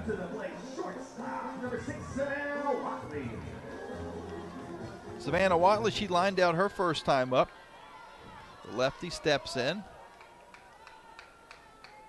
First pitch inside for a ball. Watley missed some time in the last month or so, in two different segments of time after an injury. The 1-0 taken for a ball. At New Mexico State was where the injury occurred. Yeah, I remember they had to go to the El Paso hospital, just a freak injury, and it put her out for a little time as she takes this pitch back up the middle for a base hit. She continues her hot bat here in the regional. Had a couple of hits yesterday, gets on base today with 1 out. It goes back to the top of the lineup to Savannah Woodard, but to finish that thought on Watley, she initially missed the next weekend, came back into the lineup as the first pitch to Woodard is taken for a strike. Came back into the lineup against UVA, kind of had an awkward play chasing down a foul ball where she sort of re-injured herself, the 0-1. Strike called 0-2, and then missed more time and was out through Conference USA Championship, the FIU Series, and the Conference USA Tournament last week. The 0-2 to Woodard, swing and a miss. Second strikeout of the day for Savannah. That was a 71-mile fastball on the outside. She had just gone from 54 the previous pitch to 71. Rachel Roop steps in. She's 0 for 2 on the day. Grounds the ball to third. The throw is going to be to second, and I'm not sure if DeMent was expecting the throw to be to second, but she gets there. Powell might have caught her just a little off guard, thinking that she was going to get the sure out at first. Instead, a little more tricky out at second, but she gets it. And so that'll do it for the Flames here in this top of the 4th inning. No score or no runs across for Liberty. They trail 5-3 at Texas A&M. The Aggies with their bats after this timeout. Your business deserves a bank that values relationships and prioritizes customer service. Since 1979, First Bank and Trust Company has been delivering on these very commitments. Our bankers have been accessible, consultative, and provide a degree of understanding developed through years of commercial experience. First Bank and Trust has the expertise and capital to fund small and large projects up to $32 million. More information on First Bank and Trust and its services is available at firstbank.com. Member FDIC, Equal Housing Lender. Score big at Haley's Appliance and Haley's Outdoor in Lynchburg with major brands of appliances that will make your house feel like a home and outdoor equipment to have your yard looking its best. Haley's puts customer service first. They deliver and service all of the products they sell and will take care of the process from start to finish. Log on to Haley's.com today for product availability. Haley's Appliance and Haley's Outdoor in Lynchburg is a proud sponsor for Liberty Flames Athletics. Follow the Liberty Flames Sports Network from Van Wagner on social media and keep up with all your favorite teams. Search LFSN Radio on X, formerly known as Twitter, Facebook, and Instagram. Now back to more Lady Flame softball on the Liberty Flames Sports Network from Van Wagner.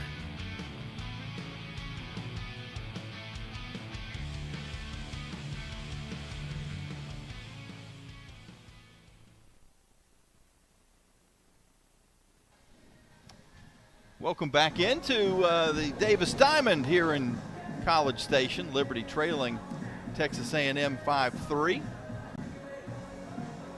Second game of the day will begin.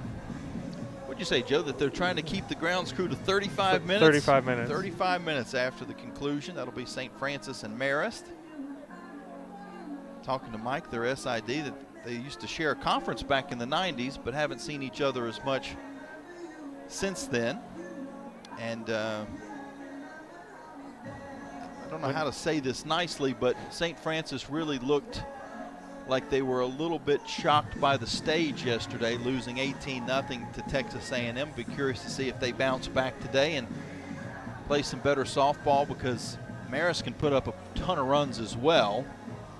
Second in the nation in home runs as a team, so that top 3 or 4 batter is very dangerous, as we found out yesterday.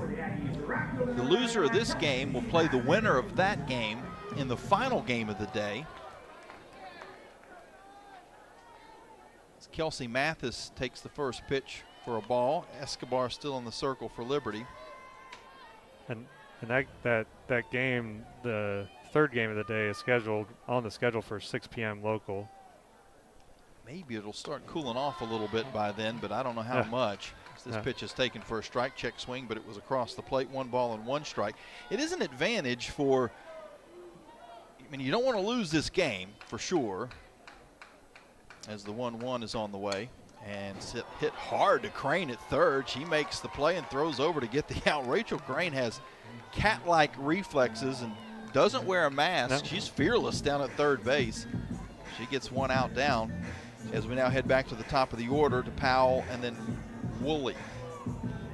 Yeah, Coach Dodd even said that Crane told her she's here to play defense, and she just recently, in the last couple of years, started like an offense. First pitch to Powell, squares the bunt, pulls back, and the ball goes to the screen. 1-0. Nobody on base, though. 1 out. Here in the bottom half of the fourth, with A&M leading Liberty 5-3. Winning this game is so important in winning this regional, as this pitch is slapped into foul territory, but Crane's going to have room to make the catch in front of the Texas A&M dugout. So Rachel Crane a part of both of the first 2 outs.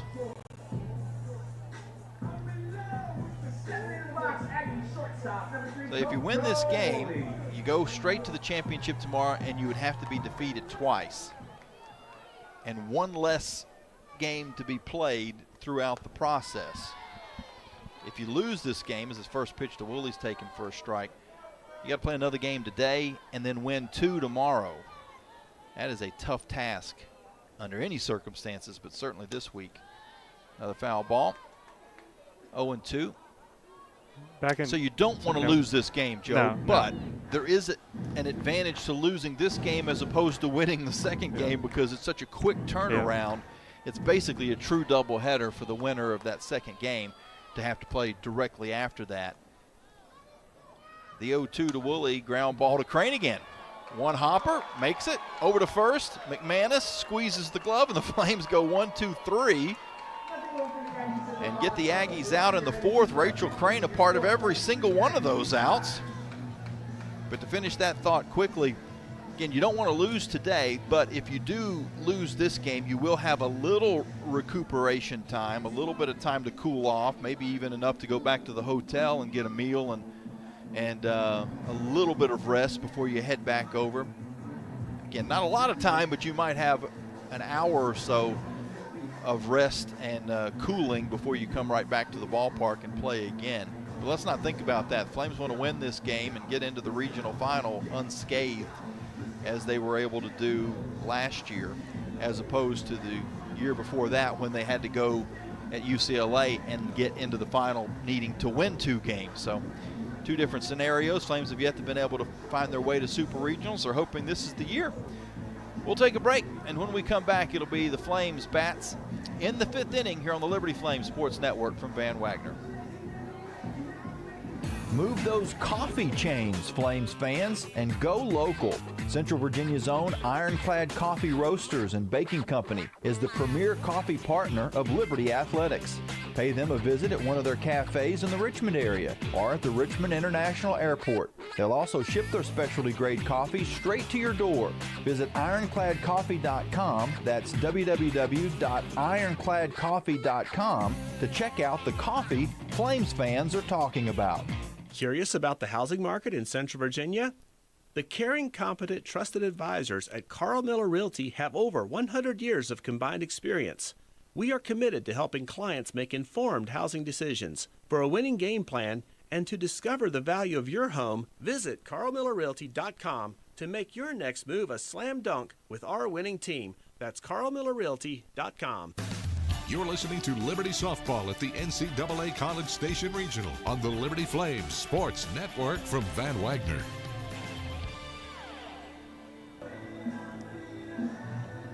Flames trailing 5-3, top of the 5th inning against Texas A&M.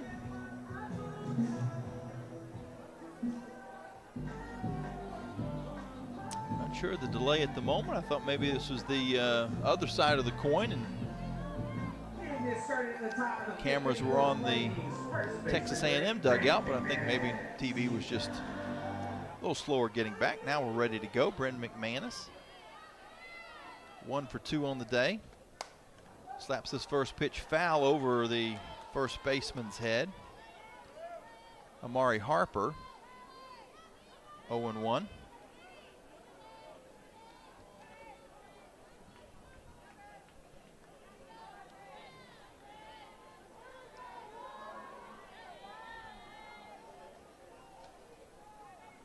Now the pitch taken for a ball. 1 ball, 1 strike. McManus singled back in the first, popped out in the third. Awaits the 1-1 from Kennedy. Check swing, but she went around. 1-2. Emily Kennedy gave up the 3 runs to the Flames in the 3rd inning. All 3 of those runs earned. She's got 4 strikeouts and issued 1 walk so far on the day. Make it 5 strikeouts as McManus got fooled. Tried to hold up, but went around. That one had some movement on it. That was going down and in at 71. Designated player number 2, Alyssa Hennall. The thing about some of these pitchers that can get it up there is if the ball doesn't move, it's all about timing, but when it moves, it's very challenging to hit. Alyssa Hennall for the Flames, squares to bunt, fouls it back. Hennall reached on a fielder's choice in the first, singled and scored in the 3rd, which began a 2-out rally for the Flames. Madry with an RBI triple. Dorr with a 2-run homer. The 0-1 taken for a ball. 1 ball and 1 strike. 71-mile-an-hour heater for Kennedy.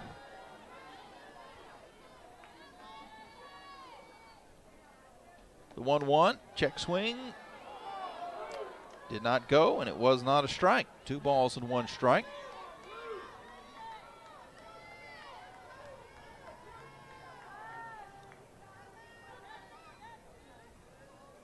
Two-one. Just missed inside. 3 balls and 1 strike. The natives are getting a little restless. And off the transfer from Campbell was the CAA Player of the Year a season ago from Wake Forest, North Carolina. 3-1, strike call. Hennall's got a .464 on base percentage, 1.059 OPS. Only 42 at bats, but she does a lot with those. The 3-2, ball 4. Hennall looks back to the dugout, claps, and makes her way down to first base. It's only the second walk of the day for Texas A&M. KK Madry, who had a run-scoring triple her last time up. Squares the bunt, has to get out of the way. That inside pitch at 70 miles an hour. Good job by Barbara, the catcher, to keep that in front of her. The 1-0, squares again, and it does hit her. Runner goes, Hinault slides in under the tag. It didn't matter because Madry was hit by the pitch. So there was no call made at second. I think Hinault probably would have been out if there wasn't the hit by pitch. Would have been bang bang, but as it stands now, the Flames have runners at first and second. 2 straight pitches where KK squared to bunt and then had to get out of the way. Didn't quite get out of the way the second time she was hit. And Liberty's got something going. This is the part of the lineup that did it a couple innings ago. Paige Dorr had a 2-run homer in the 3rd inning. She steps in to go-ahead run at the plate. Takes the first pitch for a strike. Hinault at second, Madry at first. And Dorr the hitter. The 0-1 sent out to short. It bounces. The only play that Woolley has is to get KK at second. So that does advance Hinault to third. Hinault had to hold up because she wasn't sure if that was going to be caught or not. So it's possible that Woolley could have gone to third and maybe had a play on Hinault, but she took the sure out at second. Sets up Rachel Crane with runners at first and third, but 2 outs. Flames trailing by 2 in the 5th.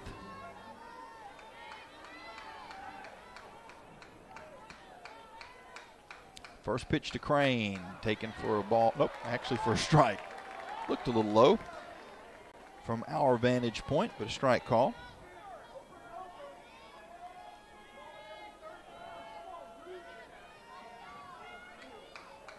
Now the 0-1, check swing, did she go? She did, behind the count 0-2.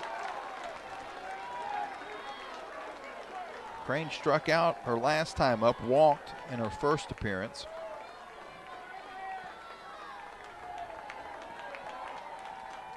The 0-2 from Kennedy. Runner goes, and they're going to let her go. As Dorr slides into second. Hinault was ready to bolt home if the throw was made. Crane takes a ball. It's 1 ball and 2 strikes.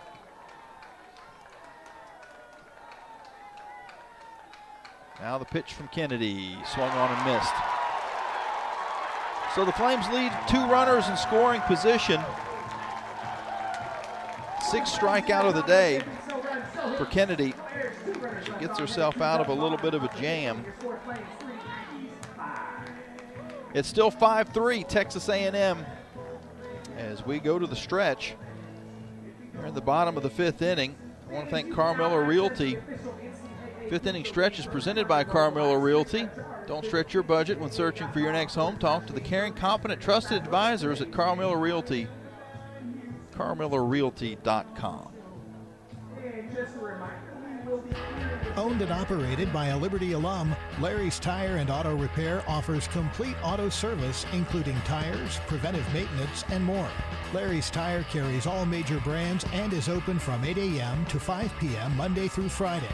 Larry's Tire has 2 locations in Lynchburg and at Able Tire in Concord. And coming soon, Larry's Tire will expand to a new service center in Forest. More information on Larry's Tire is available at larrystireservice.com. Lynchburg Nissan has been serving the community for 28 years and is now offering rates as low as 2.9% and savings as big as $6,000 off MSRP. Lynchburg Nissan, offering extraordinary service and where buying is made easy. Home of the $1,000,000 warranty. Nobody beats our prices. Nobody. You're listening to Liberty Softball at the NCAA College Station Regional on the Liberty Flames Sports Network from Van Wagner.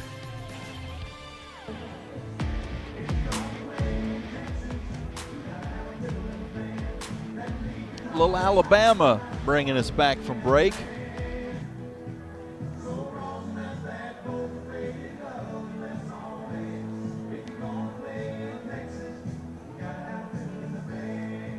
Texas A&M leads Liberty 5-3.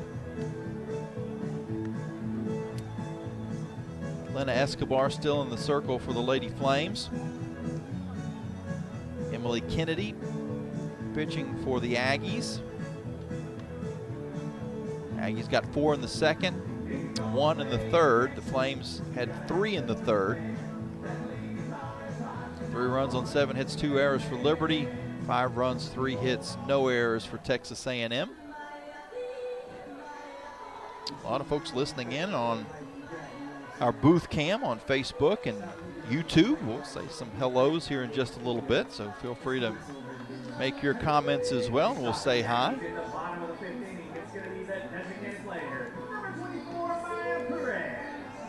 Maya Perez leading off for the Aggies.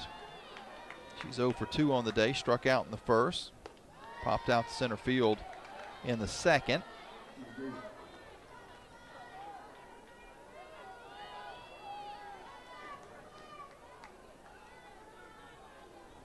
Gets out ahead in the count, 1 ball and no strikes. Flames infield back as this pitch is skied out into left field. Dorr in fair territory makes the catch for the first out.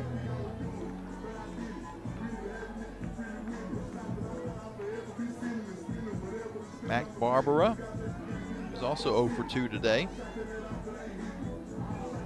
The top of the lineup hasn't done much for Texas A&M. 1 through 4. They haven't had a single base runner. It's been 5 to 8, and you can throw in 9. Mathis also had an RBI single. But 5 to 8 has done the most damage in this game as Barbara behind in the count 0-2. Escobar fires it in. It's fouled back to the screen.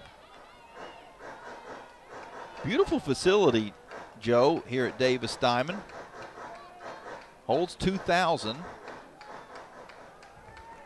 Was opened back in 2018. The Flames played here in 2019 and split a series with Texas A&M. Another foul ball back. And it's in this nice athletic corridor along with track, outdoor track, indoor track, soccer, tennis is behind us, basketball, volleyball, football, you can see baseball. Everything right here. Pitch bounces up. It's 1 ball and 2 strikes to Barber with 1 out, nobody on. And a lot of parking around here in this corridor. Which isn't always the case. A little bit of a walk to Kyle Field from here, but I guarantee you, as this 1-2 is sent high in the air to right field, Roop camps under it and makes the catch. Just got under it, did Barbara, for the second out. But I'm sure there's a lot of folks for football games that are parking over in this area and just making the walk. Or game day shuttles of some sort, if they have shuttle service from this area. I'm going to guess yes. First pitch to Harper is taken for a ball. It's all chair back seating. There's a couple of suites on the press level. Donor seats as this is sent down the third base line. A little looping liner that's caught in foul territory by Rachel Crane. So the last 8 batters for Texas A&M have been put out, but 2 straight 1-2-3 innings for Liberty. And the score holds at 5-3 as we head now to the 6th inning. Liberty's got 6 outs to try to get a couple of runs to extend this ball game here on the Liberty Flames Sports Network from Van Wagner. The Conference USA Baseball Championship is coming to Lynchburg. Be there as 8 teams battle for the conference crown in a double elimination tournament, with the winner getting an automatic bid to an NCAA regional, hosted by Liberty University's Worthington Field at Liberty Baseball Stadium, May 21st through the 25th. All session passes are on sale now. See every game for just $98. Youth passes are $35. Single session passes are also available. Get yours now at libertyflames.com/CUSA Baseball. You're listening to Lady Flames Softball on the Liberty Flames Sports Network from Van Wagner. Now for a look at the out-of-town scoreboard built by Frank Good Builders. Here in College Station, Texas A&M leads Liberty 5-3. Back in Lynchburg, Dallas Baptist is up on Liberty Baseball 3-0 in the top of the 7th inning. Flames clinched a spot in the Conference USA Tournament, which will be hosted in Lynchburg next week, with their win yesterday against the number 24th ranked Dallas Baptist team. Patriots? Is that correct? Patriots, yep. Only one Division I sport, and that's baseball, and they're pretty darn good at it. They've hosted regionals over the years. They made a World Series, Joe. You got a better brain than me. I know they've made some runs. Yeah, I don't know if they have, but they've been close if they haven't. I know they've been in supers. How about some other softball scores from around the country, Joe? Give us a couple of your favorites. So Alabama over Virginia Tech 4-3 to advance. Oklahoma State's up 5-4 at Arkansas in the bottom of the 7th. Clemson Northwestern still scoreless in the bottom of the 7th. A lot of games going on around the country today. Savannah Jessie will lead things off for Liberty. The Flames trailing by 2. First pitch to her is outside. Georgia and Duke, who face almost every year in regionals, it seems. Georgia's up 7-2 at Duke in the top of the 7th. Jessie's 0 for 2. Oh, it hit her. She checked her swing, and ball rode in on her. So she'll run down to first. She gives a little bit of encouragement to the dugout as well as she stands at first base, and pinch runner she's going to check out of the game. Lily Hydorn and her double braids check in.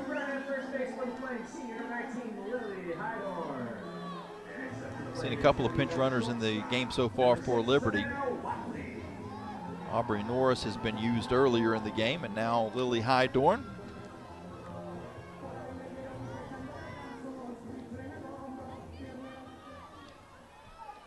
Savannah Watley will bat. First pitch to her, she squares the bunt, pulls back, and takes the ball. Watley singled her last time up. 1 for 2 on the day, has 3 hits in the regional so far. Here's the 1-0, squares again, takes a strike. 1 ball, 1 strike, no outs. Hydorn now at first. Flames trailing by 2 in the 6th. Here's the pitch. Slap back up the middle, but unfortunately for the Flames, right at the shortstop, but she throws the ball away. Does get the force out at second, threw the ball away, trying to complete what should have been a fairly easy double play because the ball was hit perfectly to Coco Woolley to just step on the bag and throw to first to get 2, but she threw it in the dirt. Now I think there's going to be a conversation. And I'm not sure what this is going to be about, but there was some contact between Watley and the first baseman, and it looked like the first base umpire indicated obstruction. And that was going to allow the runner to go. She'd have got to second either way, I think. But yeah, that's what I feel like. So the argument is that Watley did not. Well, basically they held each other up. is her argument. That first baseman wasn't able to go to the. But I think it was just a discussion. This won't go to review of any sort. But Michael Worthy's out there athletic trainer Michael Worley's out there looking at Watley's face. Every time any sort of contact at all, after what Watley's had to deal with the last month, it's going to bring about a chat. Now Coach Dot Richardson Pinto has come over as well, but looks like everything's okay. So the Flames do have an out recorded, but they'll have a runner at second now. After Jesse was hit by a pitch, it was pinch run for by Hydorn. Hydorn was out at second base. Right, correct. But Watley reached on the error on the throw and then advanced to second. Back to the top of the lineup, Savannah Woodard swings and misses, and Savannah's had a couple of strikeouts in this game, also grounded out to first base. I guess she got a tip on that. It hit the catcher and the umpires, so they're giving a little time. So the tying run is at the plate. And Savannah Woodard, she's got 9 home runs on the season.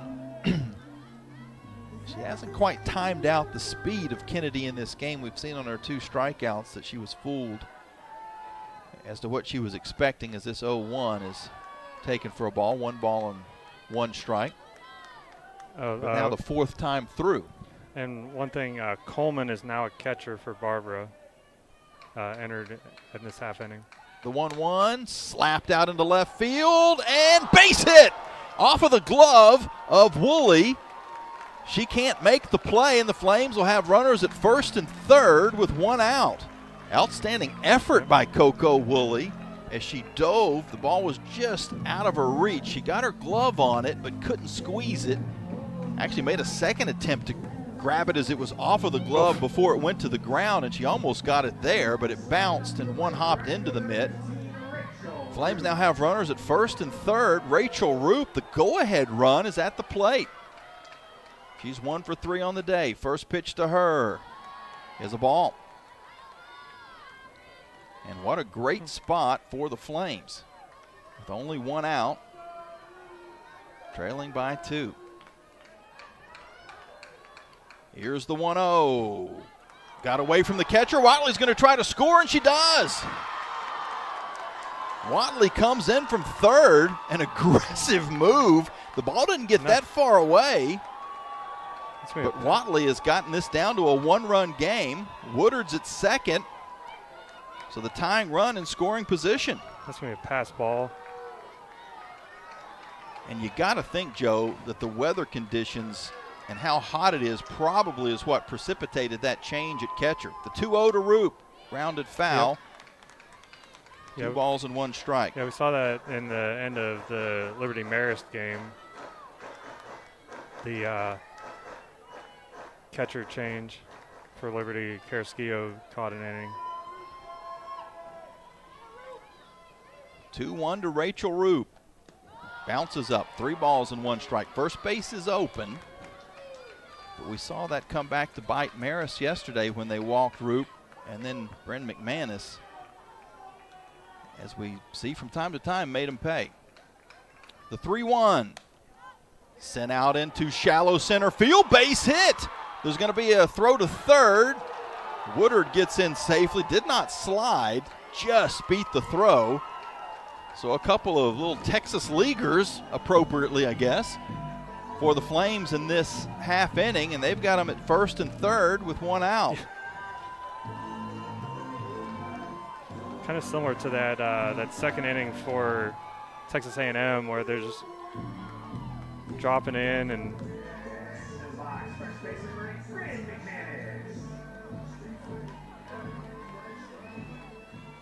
so 1 run in for Liberty. They've made it a 1-run game. There's 1 out. The tying run's at third.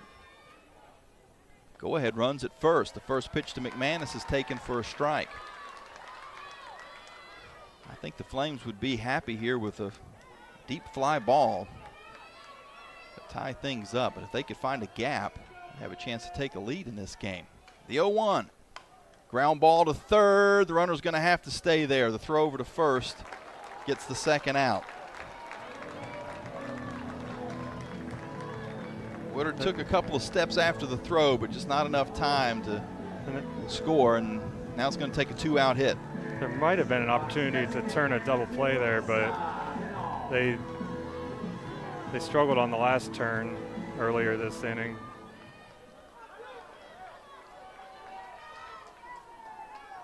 Alyssa Hinault hits the first pitch out into right center field for a base hit. One runs in.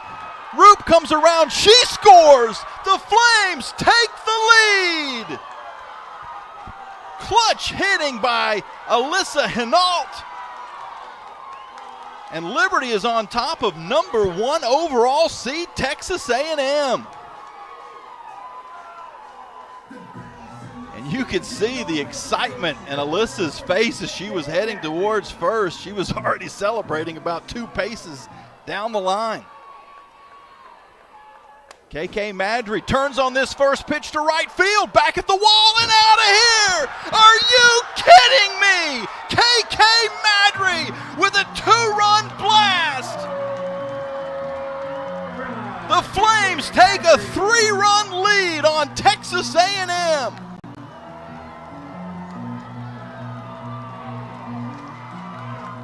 The crowd at Davis Diamond is stunned. Some more 2-out hits for the Lady Flames. Big time RBI 2-out hits for Liberty.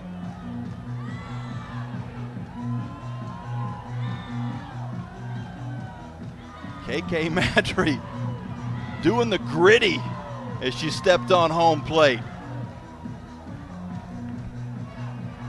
The Flames dugout is alive. Not that it hasn't been, but in these heat conditions, you might be a little bit more subdued, but not right now. Those Lady Flames are fired up. They're sitting dead red on both of those. Hinault and Madry got it and just turned on it. Paige Dorr steps up. First pitch to her is taken for a ball. Bases are empty, but 5 runs across in the top of the 6th inning for Liberty. The 1-0 popped up. Shallow center field. Enright calls everyone off and makes the catch, but not before 5 runs come across for the Lady Flames. They're now up 8-5 on Texas A&M as we head to the bottom of the 6th inning. We'll catch our breaths and be back after this here on the Liberty Flames Sports Network from Van Wagner. The Liberty Flames thank Segra for their support. Segra collaborates with companies to offer business-only, carrier-grade connectivity, cybersecurity, voice and cloud solutions tailored to meet their diverse needs. Segra offers these solutions across a fiber network that spans 28 states in the U.S. and is headquartered in Charlotte, North Carolina. They can be reached at segra.com or 833-GO-SEGRA. Segra, a proud partner of the Liberty Flames Sports Network from Van Wagner. Flames Nation, this is Liberty softball head coach and proud Flames Club member, Dot Richardson. I want to take this opportunity to invite you to join me in supporting Liberty Athletics' mission to train champions for Christ on and off the field. Your support directly impacts our student athletes and is a valuable part of our team. Membership starts at just $75 and comes with great benefits like access to premium seating, hospitality, and parking privileges. Join today. Visit libertyflamesclub.org. Get the latest on your favorite Flames team with the Liberty Flames podcast. Just search Liberty Flames wherever you get your podcasts or go to libertyflames.com. This is Lady Flames softball from Van Wagner on the Liberty Flames Sports Network. Well, now the attention turns to the Flames defense. The offense has given LU an 8-5 lead in the bottom of the 6th inning. Elena Escobar still in the circle for the Lady Flames. And Joe, the air has kind of been taken out of this stadium, and that's exactly what you want if you're a Liberty fan. Yeah, a couple miscues there for Texas A&M. Could have had a double play that ultimately turned into a run on a pass ball, and then I don't know if any of those were actually unearned, but that double play certainly could have ultimately ended that inning a lot earlier than it did. And then there were a couple near misses there's one near miss on a catch, so things bounced the Flames' way there. And then obviously those two hits were clutch from Henault and Madry, two-run single, two-run homer. Yeah, we'll take a look here and see exactly what was earned and unearned here in just a moment. KK Dement leads things off for Texas A&M. First pitch to her from Escobar, swung on and missed.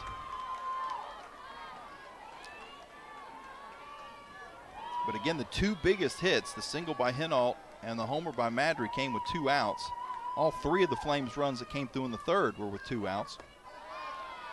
Ball, 1 strike. Nobody out, nobody on.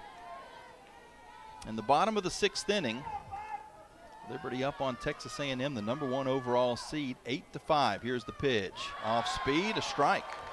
Fooled her. 1-2. Dement has singled and doubled in the game, scored a run. The 1-2. Check swing, didn't go, and the ball was off the plate. 2-2.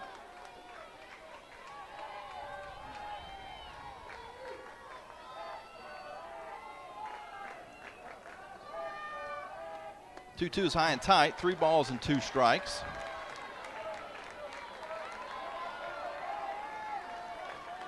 Escobar now with 97 pitches thrown. Here's the payoff. Ball 4. Third walk of the day for Elena. Only three hits. Only 3 hits allowed, 3 walks. A couple of errors led to 2 of those runs in the 2nd inning. And if you're the Flames, you don't want to give anything to allow this crowd to kind of get back into it. The base runner could do that as the first pitch to Enright is fouled back.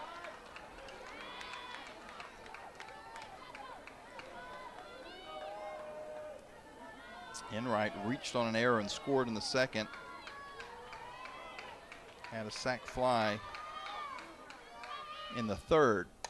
Ground ball to 2nd. Nice play by Woodard. She's going to try to turn the double play. Actually ran into her own teammate Watley as Watley was coming over to cover second base. Woodard makes the play, hits the bag, but then hit Watley. I don't know. It would have been a tough turn either way. She might have been able to get the throw over and had a chance for 2. Coach Dot Richardson Pinto is going to come out and have a conversation with the second base umpire. I'm not sure what this would be about. Maybe there was what she felt was an issue with the runner heading towards second base, but the conversation was quick. No challenge comes out of it. So there's 1 out on the board. KK Dement was forced off at second.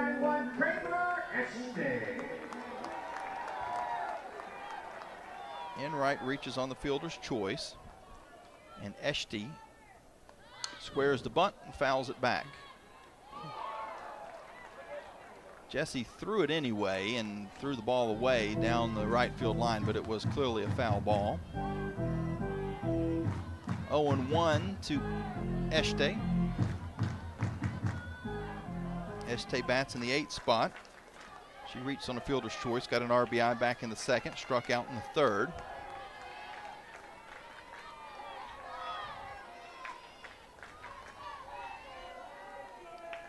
The 0-1, swung on and missed, way behind. Looking changeup, it wasn't a changeup. 0-2.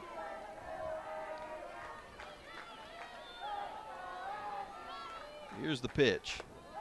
High and outside, 1 ball and 2 strikes. Well, back to Woodard's play, I think Watley actually helped her stop her momentum because she was going up the middle on that. So, it would, like you said, it would have been a very hard turn. The 1-2 fouled off. That's true. But, she had to go all out to get to the ball on the ground.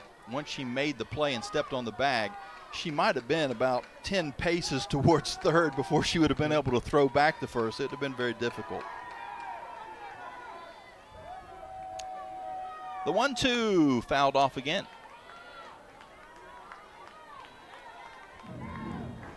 Liberty 8, Texas A&M 5. Now in the bottom of the 6th inning with 1 out and a runner at first for the Aggies. Enright stands on the bag. Eshte is the hitter. Here's the pitch. Popped up, foul territory, out in left field. Dorr makes the catch for the 2nd out.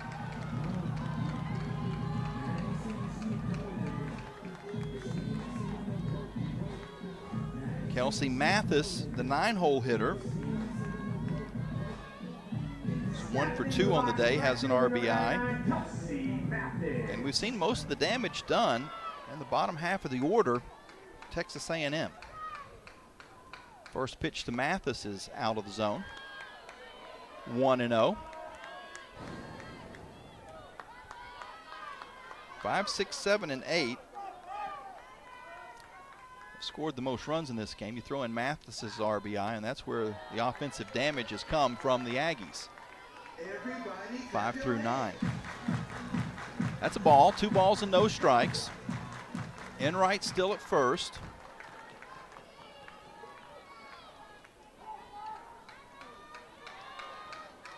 Escobar has a disengagement, resets the clock. Now the 2-0 pitch. Strike down the middle. I feel like the home plate umpire gives us a little bit of a pump fake, Brad Higgins. I thought it was a strike. It looked like he wasn't going to flinch, and then he did. The 2-1. Line drive, base hit, left field. Dorr gets to it, holds the runner at first and second. But a hard hit ball gets us back to the top of the lineup.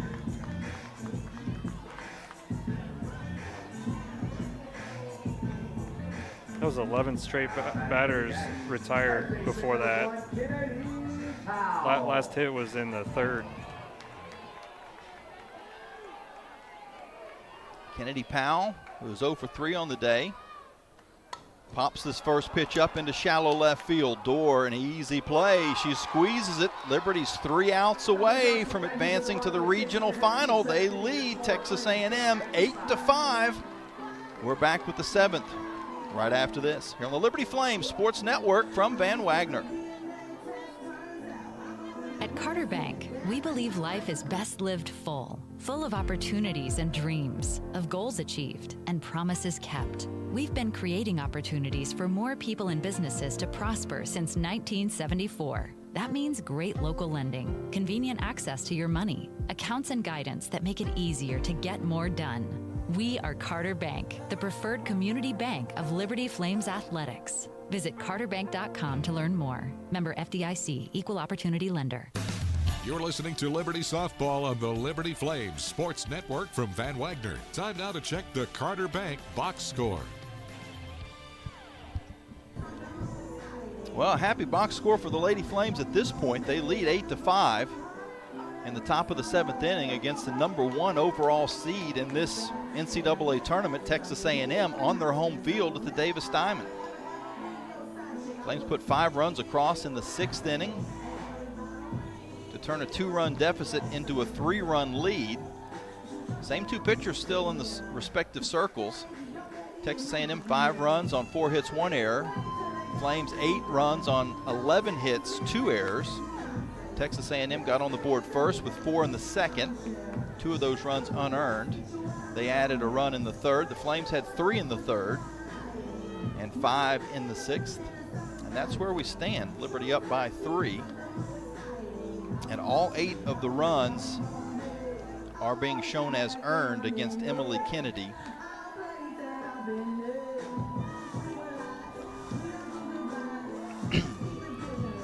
Tell you, if you're Liberty, you wouldn't mind a little more insurance. Rachel Crane will lead things off for the Lady Flames. Crane has walked and struck out twice. As we take a look at who's had big games for the Lady Flames, Alyssa Hinault is 2 for 3, scored 2 runs, has 2 RBIs. KK Madry, RBI triple, 2 RBI homer. Paige Dorr, 2-run homer as well. Those are definitely our 3 candidates for Thompson Brooks Insurance Player of the Game. I think if the game ended right now, you'd have to go with KK with the triple and the homer and 3 RBIs. First pitch to Crane is foul back and out of play. Emily Kennedy is now up to 101 pitches for the game. I didn't see the final total on Escobar, but she was above 100 as well after 6. Strike called, 0-2 to Crane. Crane, Jesse, and Watley, the bottom end of the lineup for Liberty. This pitch is high and tight, 1 ball and 2 strikes. Back in Lynchburg, Flames baseball trailing Dallas Baptist 6-0 in the 8th.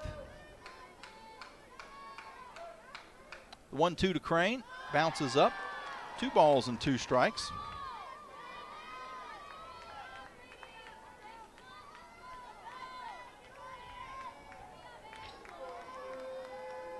Now the 2-2. Fisted out into center field, turning one way, now back the other. Enright makes the catch just shy of the track.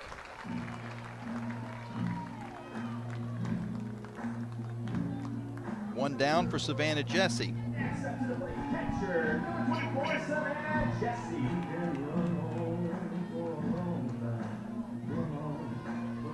Jesse was hit by a pitch back in the 6th inning. That led off the 5-run rally for the Lady Flames. Takes this first pitch of this inning for a ball. Now 6 of the 18 comeback wins have come in the 6th inning or later this season for Liberty. Well, we've got a little ways to go to add that into the column against this high-powered Texas A&M offense that still have 3 outs. And the last 3 are always the toughest 3. That's right. The 1-1 to Jesse. Checks her swing, takes the ball. Crowd didn't like it. I don't know if it's been announced as a sold-out crowd, but it certainly looks like it's the capacity in the seating section. Maybe a few empty seats, but there's also a lot of people on the concourse as Jesse sends this down the third base line foul. 2 balls and 2 strikes with 1 out, nobody on. Top of the 7th, Liberty leading 8-5. There's no official berm seating here at Davis Diamond, but there's just enough of a hill out in center field and left and right center that some fans do watch the game from out there. Can't be a particularly good view, but it's free seats.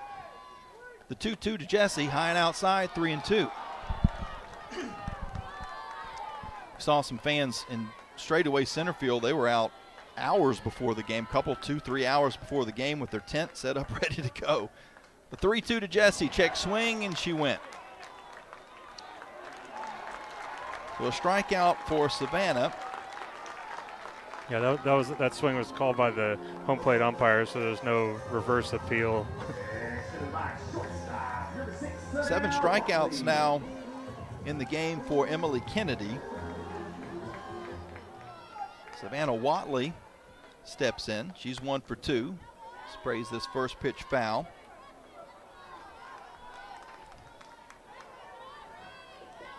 Singled back in the 4th, reached on an error and scored in the 6th. Lined out in the 2nd.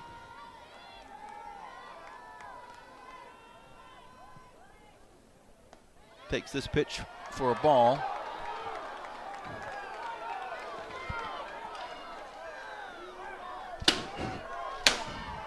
Sorry, had to do a little extermination there as there's a wasp in the box. The 1-1, high and outside. 2 balls and 1 strike. That whole time I thought you were looking at you wanted to look at my notes for the game-by-game stats. He's still alive. 2-1, a ball.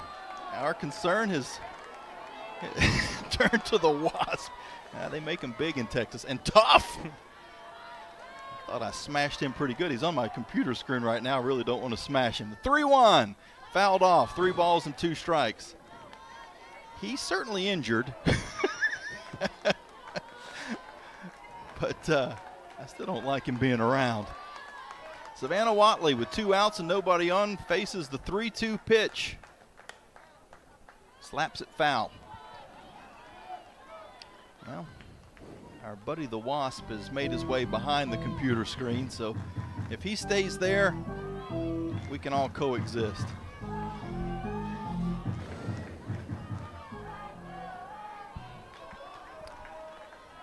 Another payoff pitch to Watley. Swung on and missed. So back-to-back strikeouts to end the inning.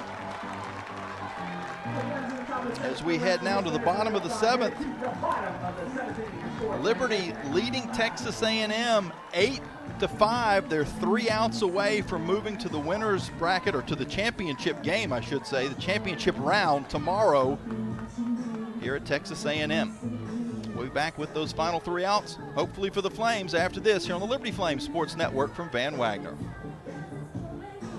Stay informed and entertained with the Liberty Flames podcast, presented by Sentry Exteriors. Get the latest news and hear from the players and coaches from your favorite Flames teams. First of all, it's a privilege just to have a chance to be in the NCAA Tournament. I expect us to play our best football going forward. I really believe that. Catch the latest coaches shows, the NASCAR podcast, double coverage, the Liberty Flames Clubhouse Report, and more. It's all on the Liberty Flames podcast channel. Listen on the Liberty Flames mobile app or wherever you get your podcasts. Hi, this is Alan York, asking you to join the team as a member of the Flames Club. As a Flames Club member, you can make a difference by directly contributing to the success of Liberty Athletics. The Flames Club's mission is to raise the financial support needed to provide our coaches and student athletes with the resources to compete for championships. Membership levels vary and begin at just $75. Some gifts may even be tax deductible. When you join the Flames Club, you're truly investing in champions and championships. Join today at libertyflamesclub.org.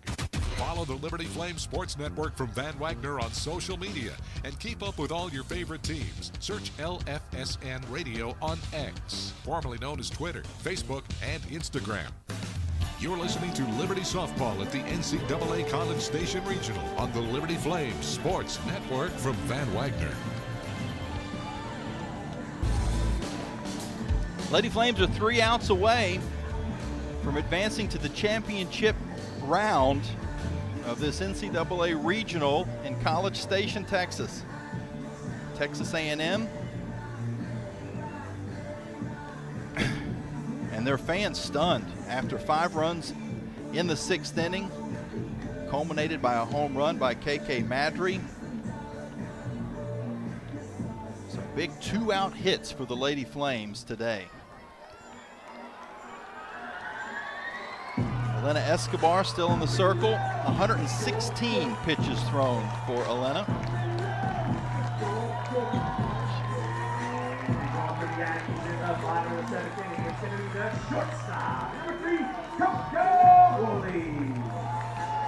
Coco Woolley will lead things off for Texas A&M. The speedster stands in the left-handed box. The first pitch to her is taken for a strike. She is 0 for 3 on the day. A couple of ground outs and also reached on a fielder's choice. The 0-1 from Escobar. Strike 2. 63 miles an hour. Woolley behind, 0-2. Here's the pitch. Slapped out into left field. Fair ball. Just on the line. Dorr gets to it, but a leadoff single by Texas A&M.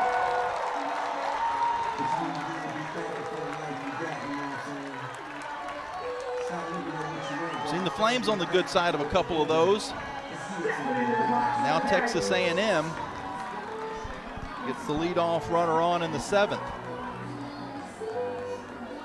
We can see the entire Marist softball team watching the game from the hill out in left center field. The umpires are coming together to have a conversation. I'm not sure. Coach Richardson's challenging that was a foul ball. Okay, they're going to take a look to see if it was foul. It looked fair to me, Joe. What did it look like from your vantage point?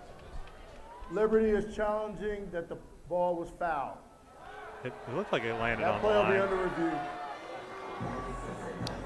It looked fair, but I guess at this point, you might as well take a look to see. Call on the field was a fair ball. It was close, but the umpire was 15 feet away from the ball. Oh, it looked foul, actually. That second look at it, that was really close. Oh, they've got a great look right down the line. It just caught the line. Wow, that was about as close as it gets, but not a bad challenge for Coach Dot Richardson for a couple of reasons. It kind of slows the game down a little bit, takes the crowd out of it for a moment. And maybe the call gets changed. Yep.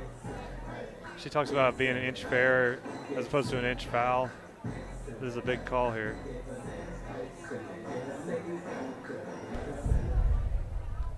The call on the field has been upheld. The ball is fair. That'll be Liberty's first challenge. The Flames had a couple of challenges to use. You might as well in that spot. I mean, it was an inch fair. Now Maya Perez will step back in. She's 0 for 3 on the day. Struck out her first time up. Popped out the last 2.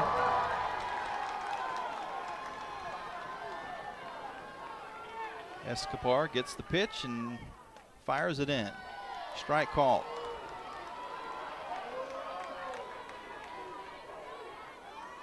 Liberty leading Texas A&M 8-5 in the bottom of the 7th inning. 1 runner on. No outs. Here's the pitch. Fouled off. Once again, Escobar gets ahead, 0-2.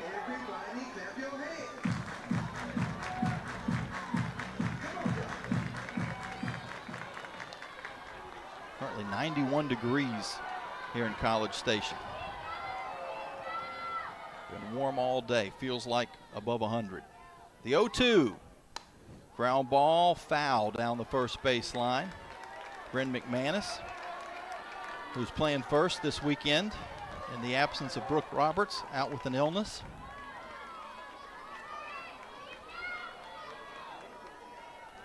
Another 0-2 ahead. Escobar to Perez. Here's the pitch. Hit high into center field. Madry tracks back at the warning track, makes the catch. The runner is going to tag. The throw is a little bit behind her, so Texas A&M will get a runner in scoring position, but the Flames get a very important first out, and just the least little bit of wind blowing in from right field may have dampened that. It was hit hard, but the ballpark was able to hold it in. KK still had another couple of paces before she would have gotten to the fence. Mac Barbara, another lefty, takes the first pitch for a strike. She's 0 for 2.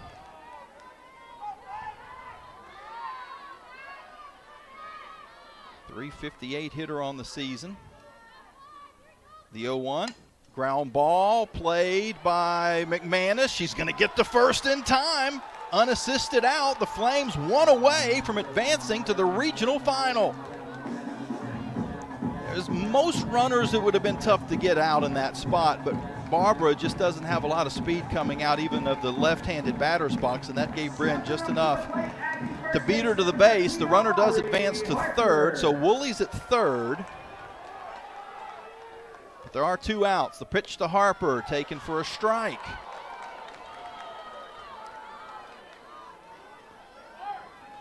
Liberty 8, Texas A&M 5. 2 outs, 1 on in the 7th. Here's the pitch. High. 1 ball, 1 strike. Harper has walked twice on the day. also lined out. The 1-1 popped up down the left field line. Dorr goes for it and just can't quite make the catch in foul territory. Off of her glove, she went diving into the warning track. Great effort by Paige Dorr. Just couldn't quite get enough leather on it. Tipped off the end of her glove. Flames outfield has to regather. And a 1-2 pitch will be ahead to Amari Harper. Flames a strike away. Escobar fires. It's high. 2 balls and 2 strikes. Liberty 8, Texas A&M 5. A runner at third, but 2 outs. And the bottom of the 7th inning. Here's the pitch. Strike 3 called! The Lady Flames knock off the #1 overall seed, Texas A&M, and move to the regional final tomorrow afternoon here at College Station, Texas. The Flames mob Escobar in the circle. What a gutsy effort by Elena. Some clutch 2-out hits for the Lady Flames as well. They'll get to go back to the hotel and cool off and await their opponent. We're still 2 games away from knowing who that is. Marist plays St. Francis next, and then Texas A&M will play the winner of that game. Deja vu from last season when the Lady Flames did the same thing to Georgia when they hosted in the Athens Regional. Well, we'll wrap this thing up here in a little bit, but we got a lot left to talk about. We're going to get our Thompson Brooks Insurance Player of the Game up. We'll talk to head coach Dot Richardson Pinto eventually after the press conferences. Tell you how we got to this point, who the heroes were, and what is next for your Lady Flames. A stunned crowd checking out at Davis Diamond here on the campus of Texas A&M. Flames huddle up for a closing prayer in front of their dugout as we hear the Flames fight song playing in the background. We'll take a break and be back with the Coca-Cola post-game show.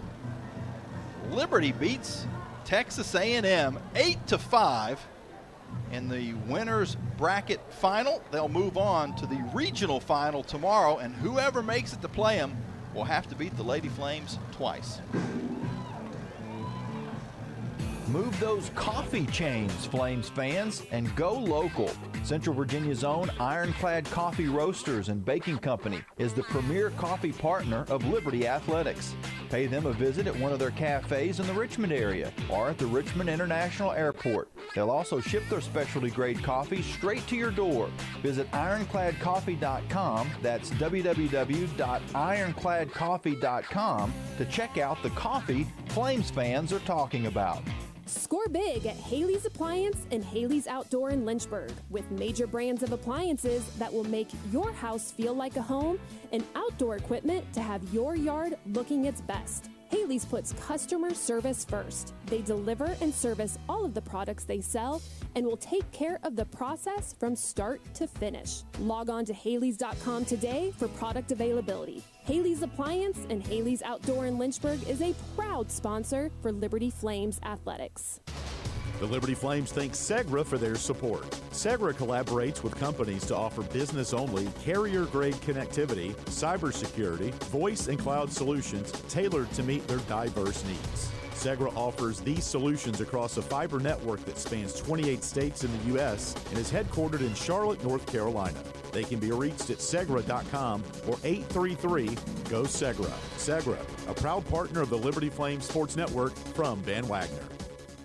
Century Exteriors offers exterior home renovations, including but not limited to gutters, roofing, siding, home additions, and much more. Century Exteriors makes the process seamless. Call 239-6722 for a free on-site estimate, or visit us at centuryexteriors.com and Century Exteriors on Facebook and Instagram.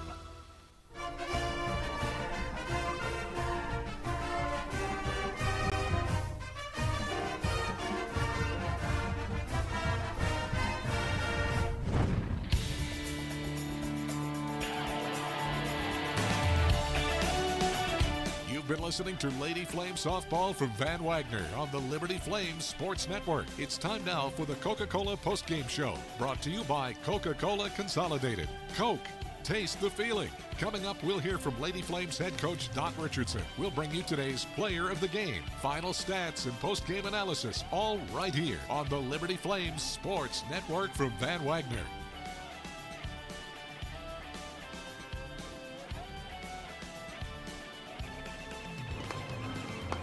What a game.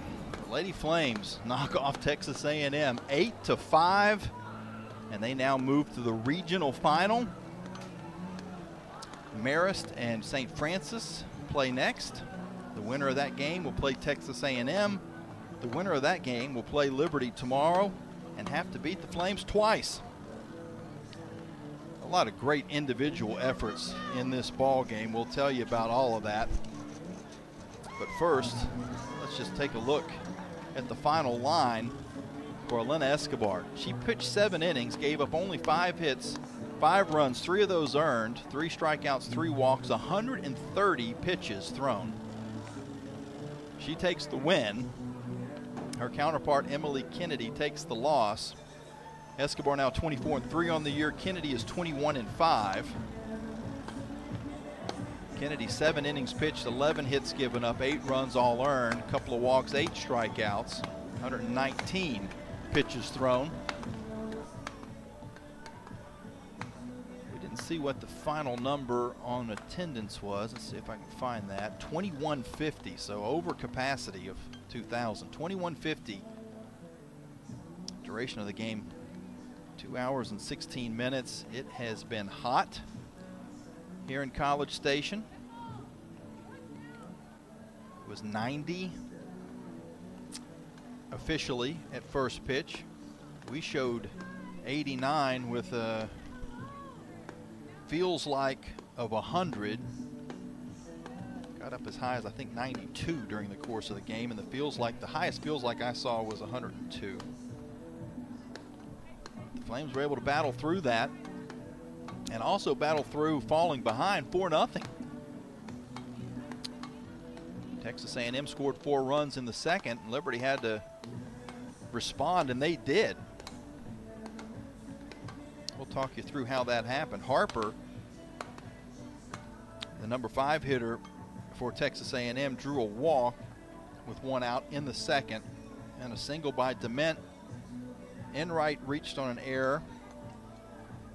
Eshte reached on a fielder's choice that got her an RBI, and then an RBI single by Mathis, and another run that scored on an error with Powell at the top of the order. 4 runs total across for Texas A&M in the second inning. Flames answered with 3 in the bottom of the third, all with 2 outs. First 2 batters got out, then Hinault with a single, KK Madry with an RBI triple, Paige Dorr a 2 RBI homer. It was back to a 4-3 game at that spot. Texas A&M 1 run in the bottom of the third. Again, after Harper walked, she came around to score on a sac fly, which made it 5-3 Texas A&M. There was no scoring in the 4th or the 5th. Then the big inning for Liberty in the 6th. Savannah Jesse was hit by a pitch to begin things. She was pinch ran for by Lily Hydorn. Savannah Watley reached on an error. Eventually came around to score on a pass ball. Woodard got a single at the top of the order. Roop also with a single. With 2 outs, Alyssa Hinault a 2 RBI single, gave the Flames a 1-run lead, and then a 2-run homer by KK Madry gave the Flames a 3-run lead. Escobar allowed 2 runners on in the 6th inning, then closed out things against Texas A&M in the 7th to give the Flames an 8-5 win and another regional finals appearance. A little bit like deja vu, the Flames in this exact same spot a year ago as they made it to the regional final in Georgia, but wasn't able to finish the deal, losing 2 games on Sunday to the Bulldogs. They'll try to make sure that doesn't happen this year. And I say, the Flames played the highest seed, the host last year in Georgia, who made it to the regional championship game. There's no guarantees of that. Marist and St. Francis certainly would have something to say, especially Marist. They can score with anybody. St. Francis, they gave up 18 runs yesterday. They looked like the deer in headlights, but maybe they can bounce back today as well. You know, they get that out of their system and they're ready to play some ball. They're going to take on the Red Foxes here in about 20 minutes or so as the grounds crew gets the field ready. So the winner of that game, Marist or St. Francis, will play Texas A&M in the final game of the day. And Liberty will be sitting back at the hotel waiting to see who's on the plate tomorrow. And that is so important considering these hot, humid weather conditions in Texas. We'll take another timeout. When we come back, we're hoping to get our Thompson Brooks Insurance Player of the Game. There was 3 to choose from. KK Madry, well, really 4. KK Madry played so well. She had a homer, RBI triple. Alyssa Hinault had a huge 2-out RBI single that plated a couple of runs to give the Flames the lead. Paige Dorr also with a 2-run homer in this game. And Elena Escobar with a gutsy performance in the circle, giving up 5 runs, but only 3 of those earned. We're going to talk with Paige Dorr after this quick timeout here on the Liberty Flames Sports Network from Van Wagner.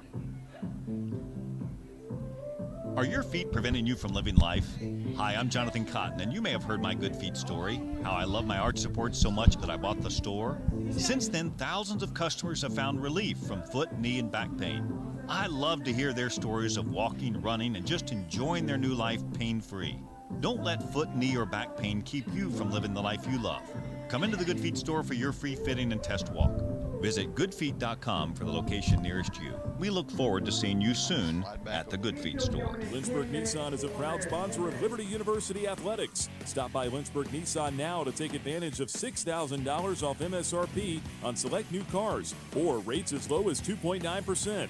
Lynchburg Nissan, home of the million-mile warranty. Nobody beats our prices. Nobody. Flames Nation, this is Liberty softball head coach and proud Flames Club member, Dot Richardson. I want to take this opportunity to invite you to join me in supporting Liberty Athletics' mission to train champions for Christ on and off the field. Your support directly impacts our student 100%, athletes and is a valuable part of sweating our even team. up here. Membership starts at just $75 and comes with great benefits like access to premium seating, hospitality, and parking privileges. Join today. Visit libertyflamesclub.org. Owned and operated by a Liberty alum, Larry's Tire and Auto Repair offers complete auto service, including tires, preventive maintenance, and more.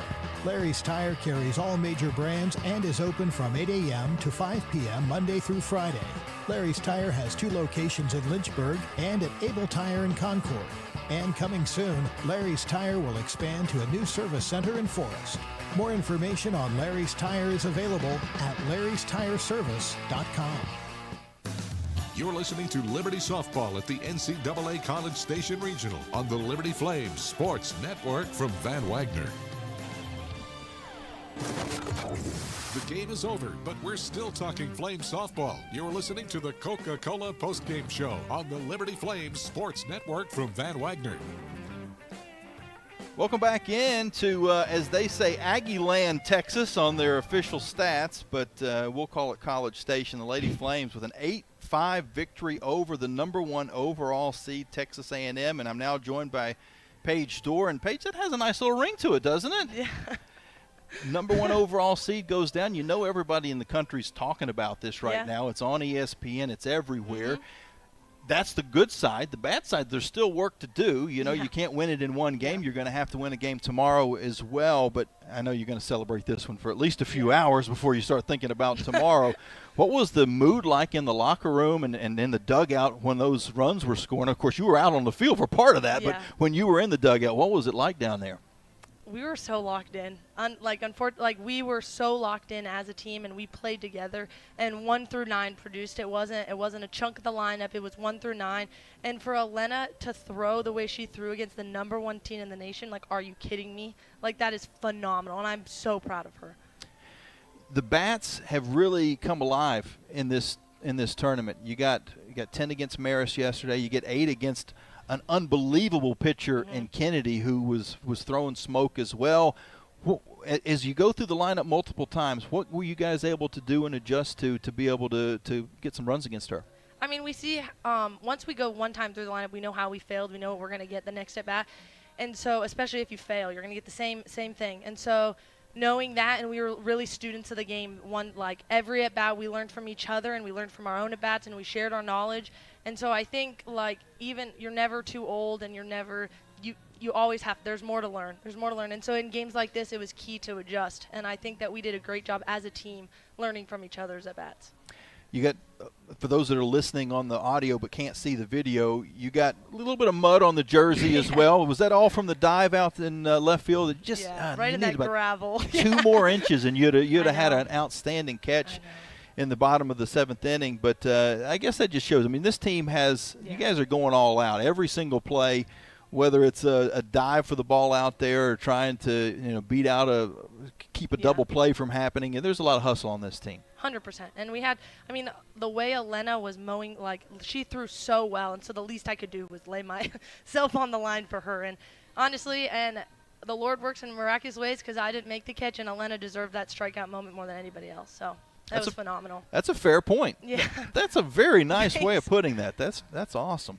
Look, you don't want to look ahead because you want. Let's talk a little bit more about this game. But I'm kind of curious of the mentality, because when you're playing in a double elimination tournament, you're playing the #1 team in the country.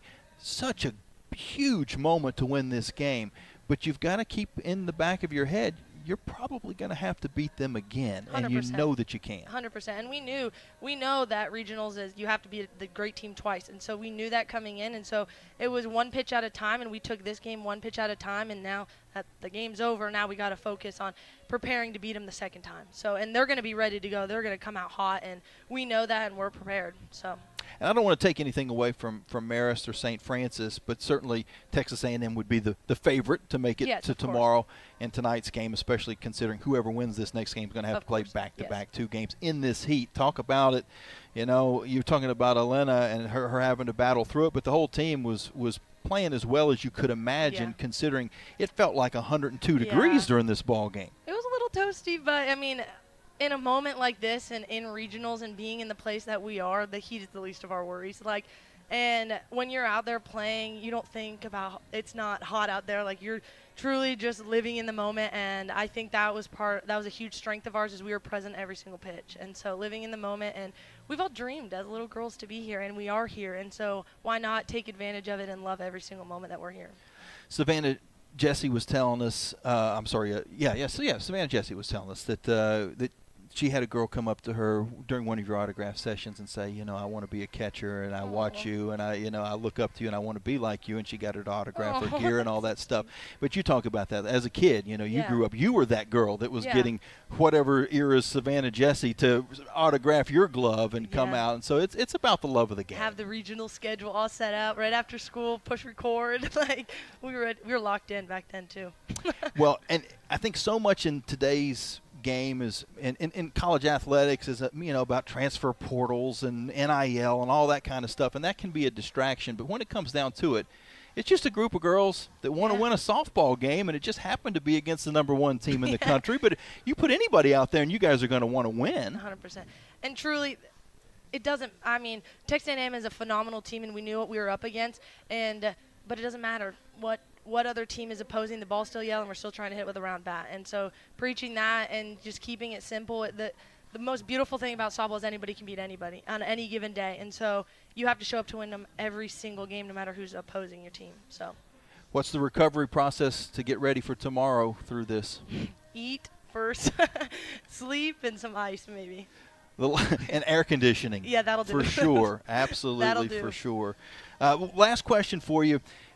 You have taken your game to another level in the last probably 3 weeks, the month of May, maybe the last week of April as well. You put that together, and you have really been hitting the ball well. You guys have played great in the field all season long. We've seen you make some outstanding catches and plays out in left field all season. But the bat has really come on strong at the end of the season. Are you just seeing the ball better? Yeah, I think that coming in, I worked with Sammy and Coach a lot. And so I think that I kind of made the switch to be outside of myself. I was thinking a little bit too much about adjustments that I need to make, but the second I made the switch to just compete. And truly, you hear people say that, and I was trying to do it, but I've never felt the flip switch. And I think the second I did, I was like, whoa, this is different. And I'm just beyond grateful to be in a place where I have people that believe in me. And I think that the continuation of believing in me and never giving up on me has kind of just made me want to do it more from even my teammates and the coaches. They've never given up on me, so yeah. That's awesome. When you hit that ball, did you know it was gone as soon as it hit the bat? I kind of did, but I was really hoping it still went over because I don't really know. I haven't done it very often. I don't know. I was like, please. Yeah, what was that for this season? That was, that was number 3 for the season. Is that right? Yeah. It's a good time. Do you know for your life how many in-game home runs you've hit? Do you have a running track? College? Just even high school? In college, a total of 4. 4 in college? Yeah. More in high school? Yeah, but that doesn't count. It doesn't count. No. Because you can run into some really bad pitchers Oregon in high school. softball's a different breed. Let's just say it rains a lot in Oregon. So it's a different level of competition. And even when I was on Bryn's club ball team, I was just dropping bunts down. That's the best. I couldn't hit the side of the barn, so, to be really honest. So we were doing the best we could back then, too. Fair enough. Well, congratulations on I know the individual part doesn't matter to you, but a great individual game today. But overall, this team win is something special that they're going to be talking about for a long time. But you know what? Let them talk about it for a little more than 24 hours, a little less than 24 hours, because you want to have them something more for them to talk about tomorrow about this time. Yeah, we're definitely not done. We're not done. Sounds good. That was Paige Dorr. Thank you. Our Thompson Brooks Insurance Player of the Game. We'll take one final timeout and be back up. Let me turn my mic back on. We'll be back to wrap up the broadcast right after this here on the Liberty Flame Sports Network from Van Wagner.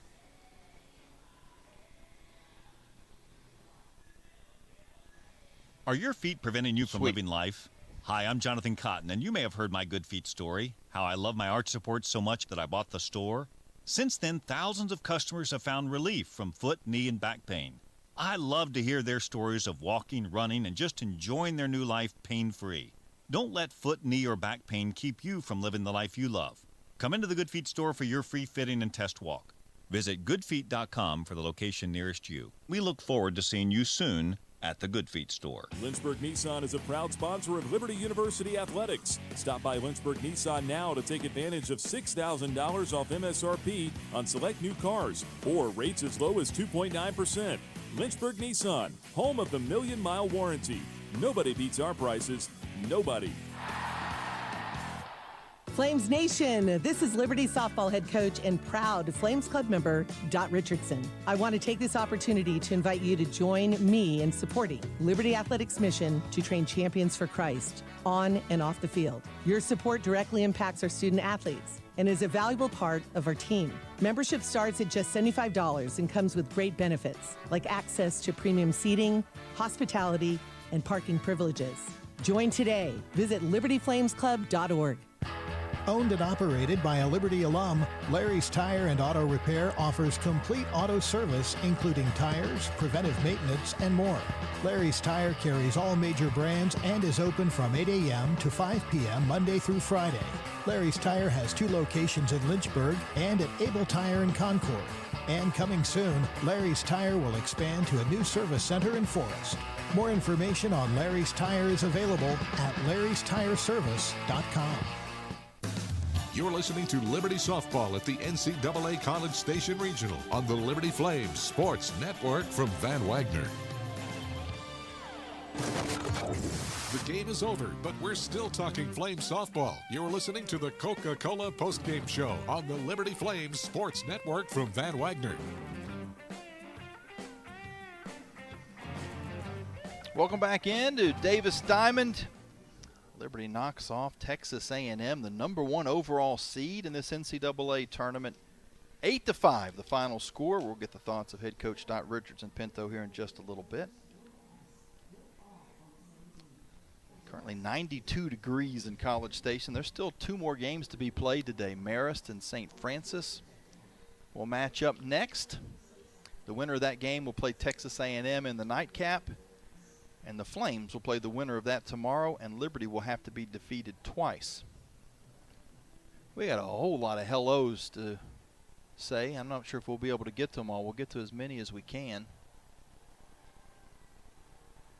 As there were hundreds of people watching on Facebook and YouTube, our booth cam. Got to see us fight a wasp at one point during the game, but more importantly, you got to see the Lady Flames get the victory. Where's everybody listening from? Well, we got Julie in Amherst. Julia is in Orange Park, Florida. Wendy is in Lynchburg. Sherry's in Higgins, Pennsylvania. Wanda's in Claremont, Florida. Randy is in West Hills, California. You know what? We've got a little time. I just got a text from Joe Carmany saying that they're waiting for the press conference right now. And Coach Dodd will be heading this way right after that. Liberty Baseball will pass along the score to you there. They were no hit today and defeated 6-0, but they did get 1 win against 24th ranked Dallas Baptist, and they have clinched their spot in the Conference USA Tournament, which will be hosted in Lynchburg this coming week. If you would like tickets, the tournament will be from the 21st through the 25th. You can see up to 15 games. All session passes are on sale now. You can get yours at libertyflames.com/CUSA Baseball. Football tickets also on sale, season tickets for all 6 Liberty home games, including the JMU game on September 20th. You can find season tickets at lufootball.com. A couple of sponsor thank yous, and then we'll get back to the folks that are watching in on the booth cam. I want to thank Century Exteriors for sponsoring our starting lineups. Foster Fuels, who's hot? A lot of everybody at the stadium, everybody in each dugout is hot right now. The feels like is well above 100. Let's double check it. 92 is the thermometer, but it feels like is 103 right now. Our out-of-town scoreboard built by Frank Good Builders. Good Feet Store sponsors our stolen bases. Haley's Appliance and Outdoor call to the bullpen. There were no calls to the bullpen. Both pitchers went the entire way. And our final stats that we told you, sponsored by Larry's Tire and Auto Repair. So back to the hellos. We'll go back a couple and say hello to Julie in Amherst, Julia down in Florida, Wendy's in Lynchburg, Sherry's in Pennsylvania, Wanda's in Florida. How about Randy in West Hills, California?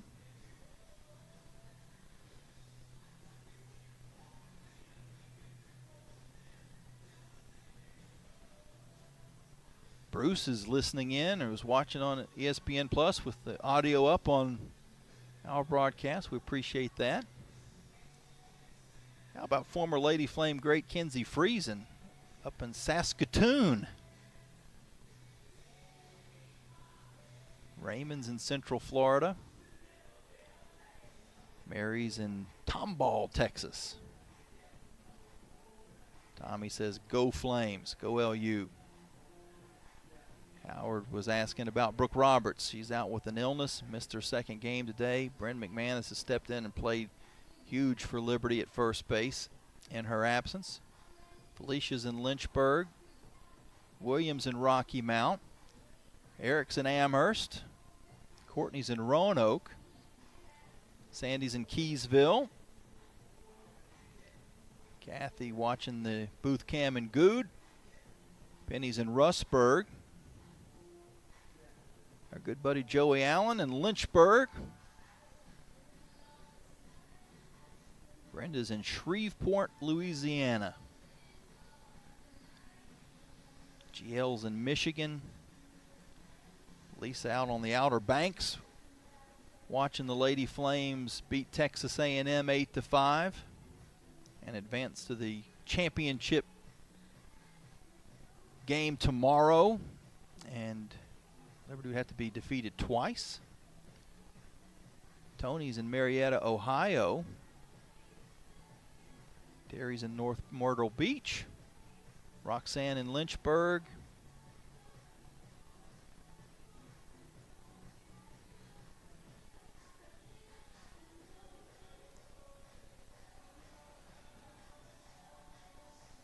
Jody's in Lynchburg.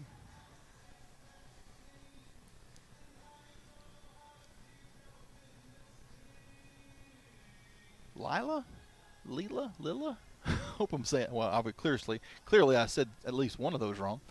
But she's in Florida. Villages, Florida. Jimmy's on Liberty Mountain, as a matter of fact.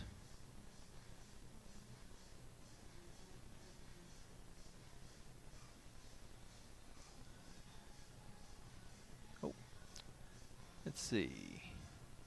Elizabeth says, go Flames. Kathy is in Maryland. Fairplay, Maryland, near Rachel Roop's hometown. Ted was rooting us on. Get that wasp. We eventually did. Thing had 5 lives, but we finally killed it. They make wasps big in Texas.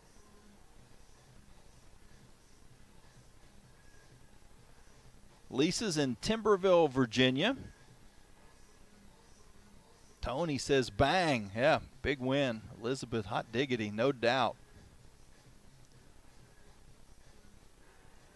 A lot of folks celebrating along with the victory. Jim and William.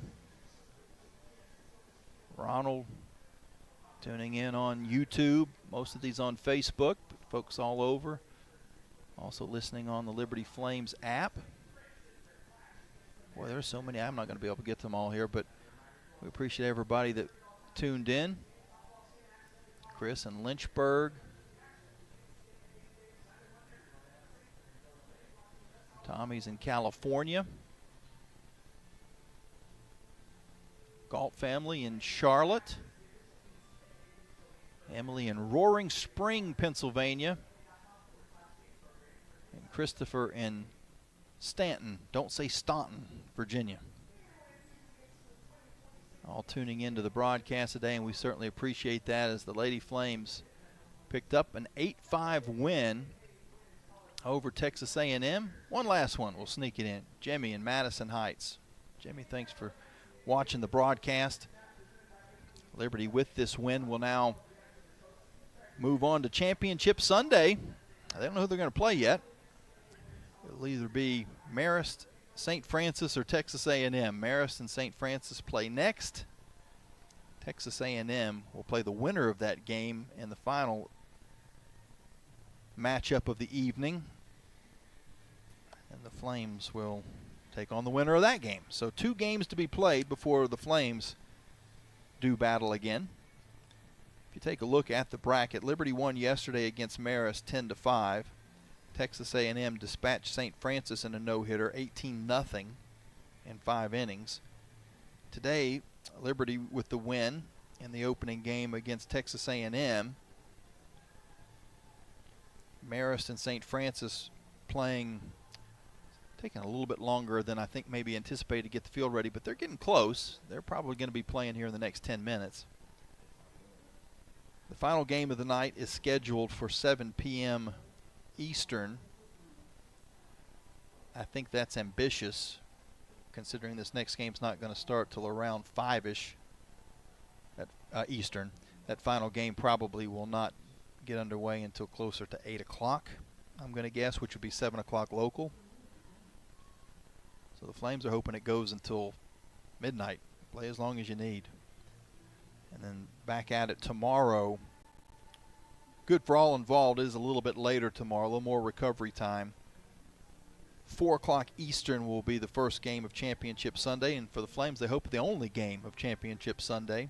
There would be an if necessary to follow 35-40 minutes after game 1. But 4 o'clock Eastern is the time that the Flames will play tomorrow against whoever survives these final 2 games of the night in College Station. The last word we had as they were finishing up the press conference downstairs. And as soon as that is done, then Coach Dot Richardson will make her way up to the booth and we'll have a chance to talk to her. We'll try to get you some other scores from around the country. I see Coach Dot now. She has made her way into the room. We'll still. What a win. Congratulations. Get everything set up here with the cameras and the mics and turn everything on. And Coach, I tell you, we've seen some exciting games over the years. You've had some huge victories, but we talked about in pregame, when you're playing the number 1 team in the country, the number 1 overall seed in this NCAA bracket, you know, the old saying, the bigger you are, the harder they fall. But the bigger the platform that your team was on today, everybody in the country is talking about Liberty Lady Flames softball. Well, there's a saying that says when your best is needed, your best, right? Your best is required. Then let's give your best. This was a resounding victory. I think the runs that we gave up to them were on 3 errors. They only said 2, but there were 3 errors. The throw from Crane, right, and the 2 errors from Watley, who eventually just took off her mask that was protecting her teeth and just said, I just can't field with this. And she just said, well, here we go. It's all or nothing, right? But I think we had 11 hits. You know, this pitcher, Kennedy, is one of the top pitchers in the nation.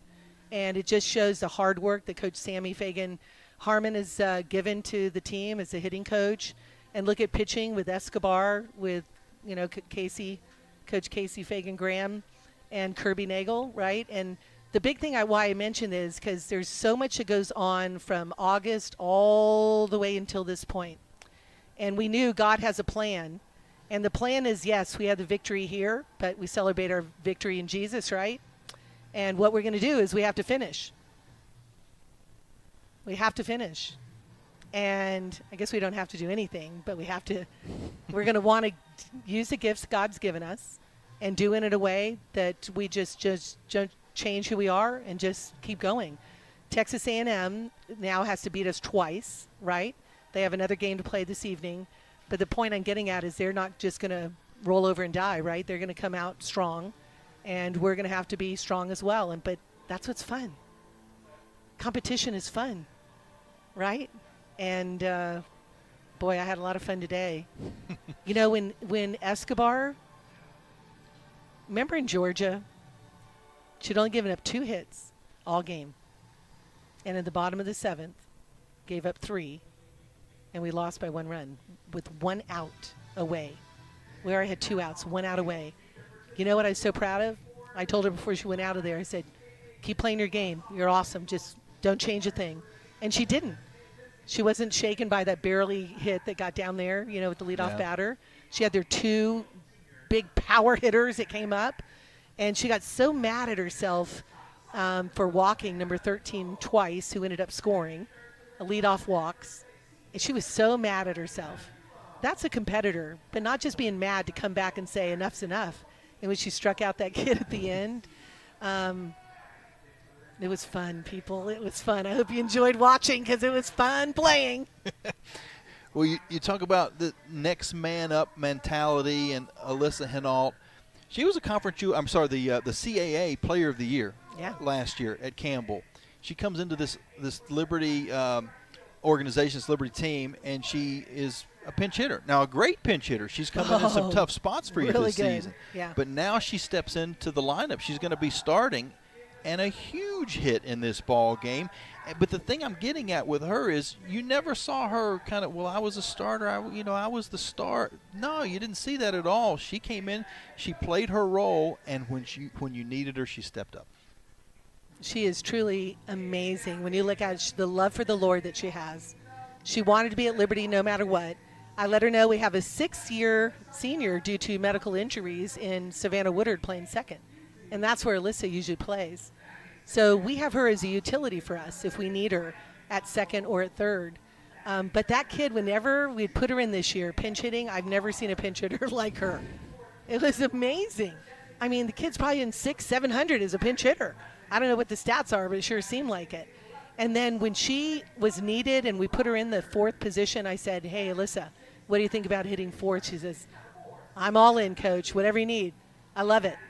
And even yesterday, you saw the bombs that she was hitting, not over the fence, but she hit the ball really well, really hard, got some hits. And today, against one of the top pitchers in the country, she was just such a good at-bat. Her and Savannah Watley, when you watch them play and they're at-bats, they're orchestrating it. They're like surgeons, you know what I mean? They're knowing what they're wanting, and they're taking the right pitches, and they're going for the right ones, and they deliver. They're just experienced, young, godly women, and they're experienced in the field. And they take that belief in Jesus Christ to play with freedom. They know the sport doesn't define them, but they also want, because they have the gifts, to make a definition in the sport. And Liberty Softball made a definition today throughout the nation in the sport of softball. And I'm sure everyone's going to be talking about it. But my thing is, let's finish. Mm-hmm. Texas A&M is going to be coming back, I'm sure. But Marist, you never know. They got some big hitters, let me tell you. Their next game, we'll see if Marist can take down St. Francis, and then see if they can take down A&M. We always think of KK as far as small ball. She just puts the bunt down and she beats it out, and then she's at second because she's going to steal the base. But when she swings away, she can pop the ball, a triple and a homer today. Huge difference in this ball game. Well, a lot of it I look at and I say, okay, if she's going to put down a quick bunt, it's going to be the first or second pitch usually. And when there's 2 balls and no strikes and the hitters count, she just attacks it. And when you're facing Kennedy, who throws the ball 67 to 70 miles an hour, and you barrel it up, it's going to go. Look at what Dory did. Yeah. Paige Dorr ripped a ball that almost hit those tents over there. I don't know if I'm exaggerating in a fish story, but it seemed to. From where I was at, it was blasted. She hit it hard. There was no doubt. Yeah. A 3-run, home run. I was like, it's just great to see them compete and not be, all tight and making it bigger than what it is. It's a game. It's a big game, but we want to be in the big games. How important is it now that you get to sit back in the hotel in the air conditioning with the ice bags on whatever needs ice and the sandwiches and the whatever you need there, a little Gatorade or Powerade, and watch 2 ball games before you have to play again? Yeah, it's huge. It is hot out there, you guys. It is hot. It's going to wear on them playing a doubleheader today. The next team to win has to play another one back-to-back. And I'm sure Texas A&M isn't appreciating having to hang here and wait for a game to be done and then play again and then turn around and have to win twice. But us, we can't let up. Got to put the pedal to the metal and just focus on the ball. Just clean up defense a little bit and, just compete. Fun game today. Very fun. Congratulations. Very fun. Thank you very much. Flames Nation, thank you for tuning in. Keep it up. Hopefully we're making you proud. We're going to give God all the glory. We have and we will. Just praise him for all he's given every single one of us. And we are so blessed to be able to show it on the field. I'm so proud of these young ladies. I hope you are as well. And God bless each and every one of you. And go Flames and Go God. Absolutely. That was Coach Dot Richardson Pinto. Lady Flames get an 8-5 win over Texas A&M, and they'll play in the championship round tomorrow as far as East Coast time, 4 o'clock, 3 o'clock local, 4 o'clock back home. And they don't know who they're going to play yet. We'll find out. You can follow along on the NCAA's website, get all the scores there. Also, eventually, Joe Carmany on LibertyFlames.com will have a preview for tomorrow's game once he knows who Liberty's opponent will be. I want to thank everybody who listened in, whether it was on the Liberty Flames website, the app, maybe on Facebook and YouTube. Coach, I've been telling you, there are dozens and dozens and dozens Angela, of comments. yeah. People from Is all that over the country listening in, watching. Emily and us. Christopher and Jimmy and, oh my gosh, Scott. And, it's fantastic, you guys. Absolutely Stay beautiful. tuned in. Yep. Yeah. And Joe Carmany doing such a great job, not only getting all of his notes and stuff and stories ready, but he's doing the broadcast with me as well, and we certainly appreciate him for that. And appreciate you for listening. Until we talk again tomorrow, this is Jamie Hall. Lady Flames knock off Texas A&M 8-5. We'll talk to you tomorrow afternoon here from College Station. So long. God bless. God bless you.